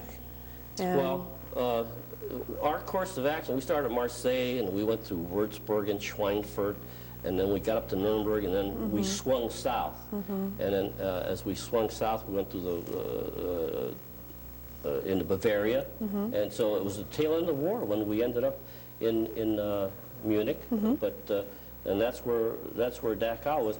And I told you, I said, when I went into Dachau, I wasn't one of the guys that went in there firing. The 222nd Regiment was the one that took Dachau. Right. We were a reserve battalion. It was a 2nd battalion that went in there. And I don't think there was a lot of fighting. But do you want me to tell you what I saw when I got there? Okay, it was April 29th. We got there in the afternoon. The smell was something I'll never forget. The first thing that greeted our eyes was this line of boxcars that had been, we found out later on that it had been brought in maybe a week or 2 weeks before. It had come from, these were guys who were sent down from Buchenwald. The Russians were pressing hard on that flank, so they're moving them down here. And Lord knows if they'd had any food or water in transit, and they certainly didn't get any food or water while they were parked there. So the bottom line is that they were practically probably all dead by the time we got there anyways. But they weren't all dead. When we showed up, and this is what angers me so much, the war was lost. Why didn't they let these people live who'd already survived the horror of what they'd been through? No, the SS had to mount heavy machine guns along that siding, and they sprayed every boxcar with heavy machine gun fire. In some instances where the doors were opened by the inmates after they were splintered, they ran along, they were shot, there was bodies all over the track. They were stacked up in the boxcars. You know, a lot of them, as I say, were already dead from exposure to the elements, the malnutrition, lack of water. You know, hey, that makes an impact it makes an impact on anybody. So that was my introduction to it. And then when we went into the camp itself, of course, we saw there was over 2,000 bodies strewn all over the inside of the compound. They were shot by SS people who just, they went along, people they knew they didn't like, or they had a personal grudge, they fired and they killed. There was 2,000 people laying dead there, you know. So we saw the incinerators, we saw the rooms where they stacked them up after they gassed them, you know, the gas chambers, and they'd run out of whatever they used to burn the bodies with, and these bodies were just stacked up there. We saw it all. And yeah, I get angry. The thing that served as a catalyst for me, when I wrote that article about Dachau that you were introduced to, President Ronald Reagan, very ill-advised by his staff, goes to Bitburg, Germany. And what the hell does he do? He lays a wreath on the tomb of the SS soldier. That infuriated me. And I voted for the guy. Then, in the same month, I read a couple articles where guys said, well, it didn't happen. And I know in one case, the guy wasn't even old enough to be around during the war. He was young. Oh, it didn't happen. I said, you know, I better get off my duff and I better write something about this and say, well, I was there and I know it happened. And I want the world to know that it happened. And I don't want to hear this talk that it didn't happen. 6 million Jews died, you know. So that's what served as a catalyst for my writing that other thing. And I'm not really an activist, to be honest with you, but I'm not sorry that I wrote that thing. It got me here. Before you entered Dachau, had you been warned by your superiors of what you might find? Had you heard rumors about the German camps? Well, sure, we heard about the things that were going on, but you know, toward the tail end of the war, we were moving fast. We'd get on any vehicle that had wheels or tracks, and we were pushing the Germans relentlessly. And the only time we ever stopped was if they'd set up a roadblock or mine an area where some of our vehicles get bombed out. We'd have to clear the area. It was run till impact, wash it out, clean it out, get on again and run again. And so we were going too fast to be concerned about sitting down over a pipe and some food and talking about what the hell was happening in the war. We're just too busy trying to survive. But it wasn't, so it was a shock to you, but you did know that the camps existed, at least. We knew about it, yeah. But it was a shock. Nothing can ever erase the shock of what we saw. You don't want to believe that man's inhumanity, you know, stretches to that extreme. But I have a theory that ever since the day that Cain slew Abel, it seems that all we can do is kind of embellish on how to hurt somebody and make somebody feel miserable rather than learn how to love somebody. It's too bad, but that's the facts of life. How long did you stay in Dachau? Not very long at all. We moved right out. The war wasn't over yet. Right. We went right through to Munich and just kept going. When the war ended, we were on the Italian side of the Austrian Alps. And being Italian, you think maybe I might have been disappointed, but I was delighted that the war ended and they pulled us back. And then I spent a whole year in the Army of Occupation because I was young. I didn't have very many points. I didn't have a family. And that's where I had the opportunity to get some of this memorabilia that I brought in. But the year afterwards, of course, was educational too. We were the first combat unit, the first American combat unit sent into Vienna. which was divided by the four powers, the Russian, the French, the English, and ours was a parade company. They did a lot of parading in Vienna. And I'd like to tell you a story about that, too. The first night that we got into Vienna, our company was billeted in a tremendous beer baron estate. I even remember the name of the street. It was Gymnasiumstrasse. Gymnasium.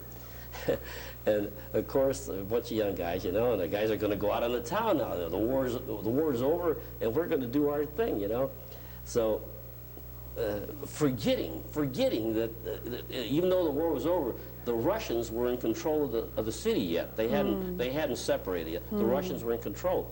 So we hit the front gate of the estate, and we go out on this cobblestone street, and we don't get 5 feet up the street, and there's no lights. You know, this is there's no lights. It isn't lit up the way a city is. It's darker than hell. You can't see your hand in front of your face, but you go toward where you figure you're going to find a pub or something like that. You know, well, we didn't get 5 or 10 feet down the road, and all of a sudden there's a burst of gunfire, and bullets ricochet off the cobblestone street and ricochet off the wall. And I thought, what in the hell?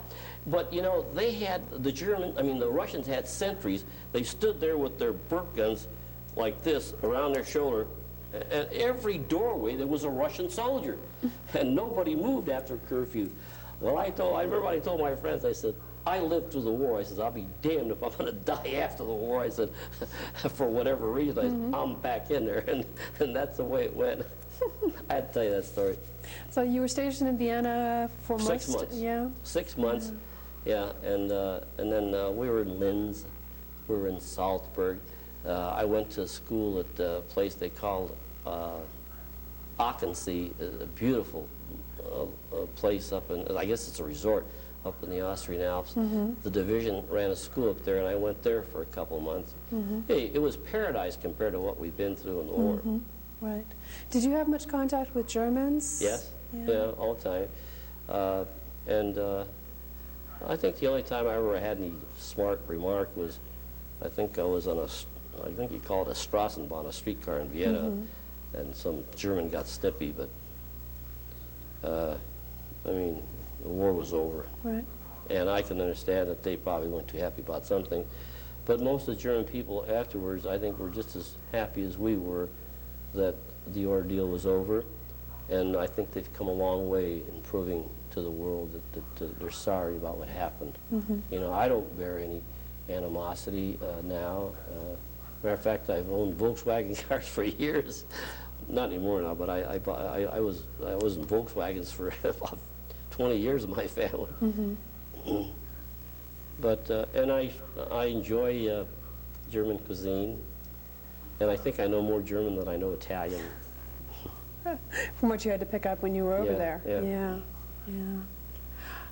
Did you encounter, did many of the soldiers who were over there have a chance to see some of the camps? Because you said you were stationed in Linz, and that was near the Camp Mauthausen. Did you have a chance to talk about your feelings with any of the soldiers? Well, we talked about Dachau. I didn't see any other camps, and our guys didn't see any other camps either that I know of, you know. Although a lot of our guys did what they call duty on the railroads, where they were taking displaced persons back and forth, you know, from areas. And I think they saw a great deal, but by that time I had risen in rank enough where I didn't have to get the yardbird details anymore. But yeah, we talked about it, and always with sorrow, you know. It was a sad thing to see. And I know that in the city of Dachau, it was mandated that every citizen in the community walk through Dachau, because a lot of them said that they didn't know what was happening. I don't know how they couldn't know, just from the smell that emanated from the stacks and from the complex itself. So when did you return to the United States? When did we return? When I returned? I came back in May of 1946. I stayed there for a whole year after the war. And I think I was discharged, I don't know if it was May 8th or May 16th. I had 26 months in the service. And I came on home. Well over 2 years. I tried to adjust to life as a citizen, you know. Unfortunately, you know, when I'm not one guy to make excuses. I never will. I never have. I told you that I was quite academic, you know. But and I thought I came home really unscathed, and I did physically. I didn't get wounded or anything like that. Although Lord knows I came getting killed so many times. But I think I was messed up mentally because I got to the point where I'd pick up a book and I'd read the page 10 times, and I couldn't assimilate what I read. So bottom line is that I never did extend my education. And if somebody would ask me if I had something to do over again, if I had the chance to live my life again, about the only thing that I think I would change would be the fact that I would definitely I would have gone on and got more of an education, because I do believe in the axiom that you can be anything you want to be if you want to put out on it. You know? But I don't have any regrets about my life. I spent most of my life as a letter carrier in the Postal Service. I raised a beautiful family of 3 kids. I'm married to a wonderful wife for 40 years. And I'm telling you honestly, I can get down on my knees every single day of my life and say thank you, Lord, for giving me the life that I've had and for allowing me to have the pleasures of knowing what it's like to embrace a woman, to love a woman, to raise children, to see grandchildren. So many of my friends didn't have that. Were you able to tell people back in the United States what you had seen over in Europe? I think that probably one of the reasons why I haven't had too many problems, you know, you hear stories about soldiers who have nightmares and relive their experiences. I don't believe I ever had too many problems like that because I was able to talk about it. Now, I don't know at how much face value people took of what I said, unless they maybe were my personal friends. So I know that some of the people I talked to accepted what I said and as truth, you know. But I had several instances, like I recall when I came home, one of my friend's father was a captain on the Cleveland Police Department, and his son had served as a gunner on a B-17. And I was telling him some of the things that happened. I remember he came in he wasn't even involved in the conversation. He told his son, don't believe him. He says, he didn't do these things. And I recall just zipping up my mouth and not saying another word, because after all, he was a Cleveland Police Department captain, you know, who'd probably been shot at maybe once or twice in his life, and he wasn't going to believe what I had to say, so I didn't say anything, and may he rest in peace. Then I had another case where I talked to a friend, and his uncle came out and said the same thing. And I feel that these guys, you know, are almost jealous that they didn't get a chance. I know people who feel bad that they didn't get a chance to get into the war, you know, and I always tell them that they were luckier than hell that they didn't get into the war. I know I would have been one of those guys that probably had felt that way had I not gone, but I think for the experience, I have to say it again, that I think having experienced the things that I experienced during the war, and there was a lot of guys who experienced the same things that I did. I'm not singling myself out as a special person. I just know in my heart that I'm a better person today for having been exposed to things I was exposed to, suffered the things I suffered, and you'll realize that when you read that article I just gave you. It was real suffering, you know, physical and mental, and you know, it's just something that very difficult to live with. But the bottom line, I've always been able to talk about it, so I haven't really had any big hang-ups. I told you what my biggest hang-up was. I went to save that German soldier. And I don't feel good about that, and I ask forgiveness for that time and time again, but I can't bring him back to life. I didn't do it on purpose. It just happened. I know people did a lot worse than that, and I remember always telling people, whatever you do here goes up in a little book for that guy there, and I'm not going to be part of this thing. But I was unintentionally, okay? You got to understand, I didn't do it because I'm a mean person. I'm a very benign person. I think I'd go way out of my way not to upset anybody if I possibly could.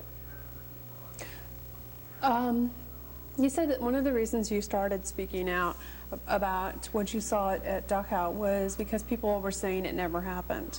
Yes. Do you believe that another Holocaust is possible? That It's it can happen happening again? right now. We're in the, I mean, it's happened ever since the war. And I mean, if it wasn't in Thailand, it was in Afghanistan, and right now, in the Serbians and the Bosnians and the Muslims down there, you know, they're treating each other horribly. Ireland was the same way. Yeah, these are all forms of a Holocaust. You know, it's a fratricide. I guess that's the way you say the word. I mean, it's brother killing brother. You know, I go back to the other statement again. Ever since Cain slew Abel, we're improving on how to kill people and how to hurt people. Yeah, we're involved in it right now. And even in Somalia, that's another form of it too, you know. You look at those pictures and I cry. I'm not ashamed to tell you. And I wonder, why does man want to be so inhumane to you know, a fellow inhabitant of the earth? I'll never be able to explain it. And I wish I could do something about it. I do feel bad because sometimes we don't do something about it. Like I felt horrible when the Russians went into Hungary and raped Hungary. I thought we should have done something then. But I was a young kid too then, still. But I really felt that way. We stood on the sideline. I think something should be done in Yugoslavia. But, you know, this thinking about we can't save the whole world, I understand that thinking too. But I feel bad about the fact that so many people today are still suffering. The world is not a better place to live in. Do you think that talking about what you saw to school groups and to other people, do you think that helps? Yes, I really do. I'll never forget that first time that I was asked to give this talk to the high school students in Temple City. The teacher happened to be a youngster who grew up my youngest son, and he was teaching there. And he'd been over my house many times, especially when we had our reunions. My ex-company commander showed up, a retired full colonel. We had big reunions, and he heard the dialogue, and he was very impressed. And out of the clear blue sky, he called me up one day, and he said, Sam, he says, you know, I'm teaching this class, and it's a 4-hour class, and how the heck can I keep their interest? He said, I had a wild idea. He says, you come on down here, he said, and talk to the kids about World War II. I said, you're talking to a mailman, you know, you're talking to a retired mailman. I said, I don't know what the limelight's like, and I'm not good at making speeches, although I don't have any trouble speaking. Yeah, I know you'll do a good job. I just know it. I said, okay. I says, if you don't hold me to a formal speech, something prepared, if you allow me to speak extemporaneously from my heart, I said, I'll do it, you know. And that's what I did. I went down there. As a matter of fact, that article that you have, he Xeroxed and let them all read this the day before, so they knew about me before I showed up. And then when I went in there, I didn't think I could do it, but the kids were good. But I also felt that 17, 18-year-old kids are not that easy to deal with. You can't smell them, you know. And especially, I was working as a crossing guard for the city of Arcadia, and those high school kids give me a bad time when I was trying to deal with the little kids, you know. Right. They don't think about maybe what your past is like. It's just that you're probably the lowest thing on the social ladder of success is a guy with a little paddle saying stop, you know. And they give you a bad time. I thought, well, I have really trepidation about this. I don't know how it's going to go. But I went in there, and I started in, and I started by saying, you know, some of you guys are probably older than me, and I took it from there, and I spoke for 55 straight minutes. Wow. They hung on to every word I said. I recall during my talk, one youngster got up from the window side of the room and tiptoed across the room to shut both doors because noise was coming in from the corridor. And he went and sat down again. And I know when I left, there was about 4 girls that had tears coming down their eyes because I told them all the things that I went through, you know. I told them honestly. And yeah, I think I made an impact. Yeah. Okay. I want to thank you for sharing your story with us. Oh, it's a pleasure. Yeah, it was great. I hope so. Wonderful. And did you want to see some of my memorabilia, or are we going to let that by? Yeah, no, we're going to do that. Hang on just a second. Luke, can you stop for just a second? Sure. 5 seconds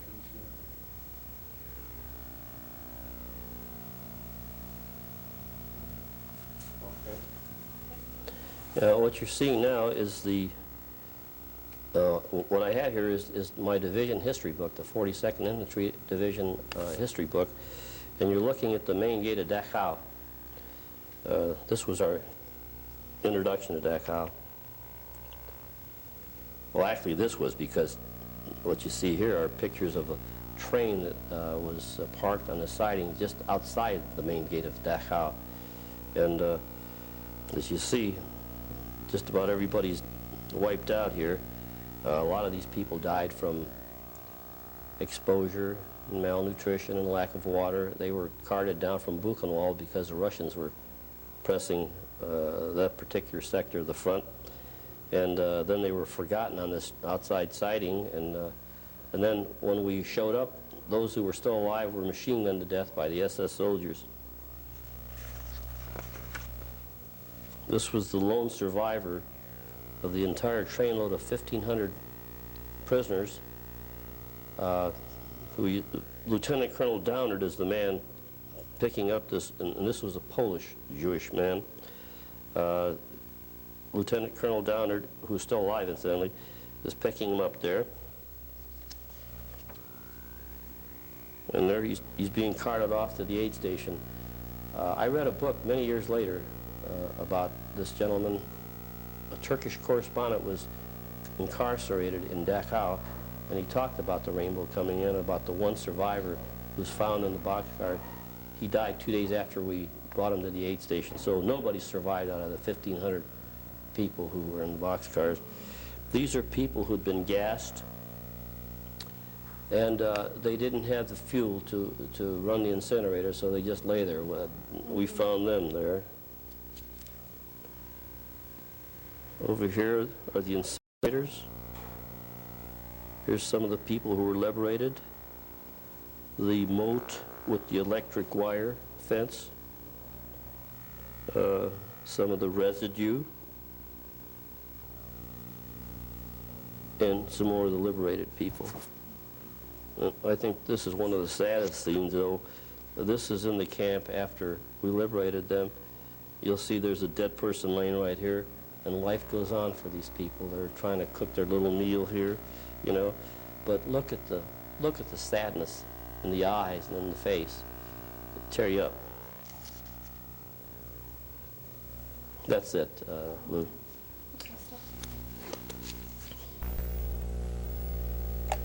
Okay,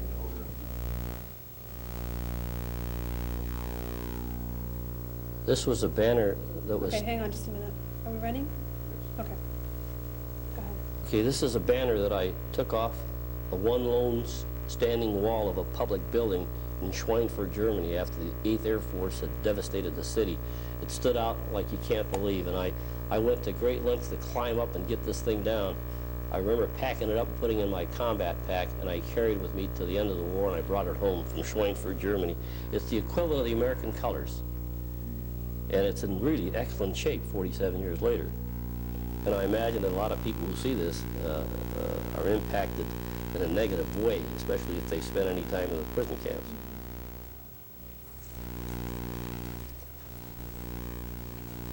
stand by.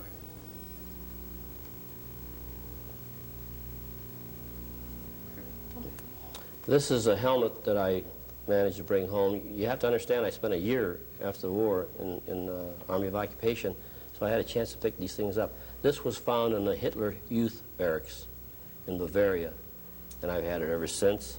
This is a ceremonial dagger, I guess some SS big shot wore to one of the banquets when they talked about what they were doing to the Jews. And it's symbolic of the Third Reich.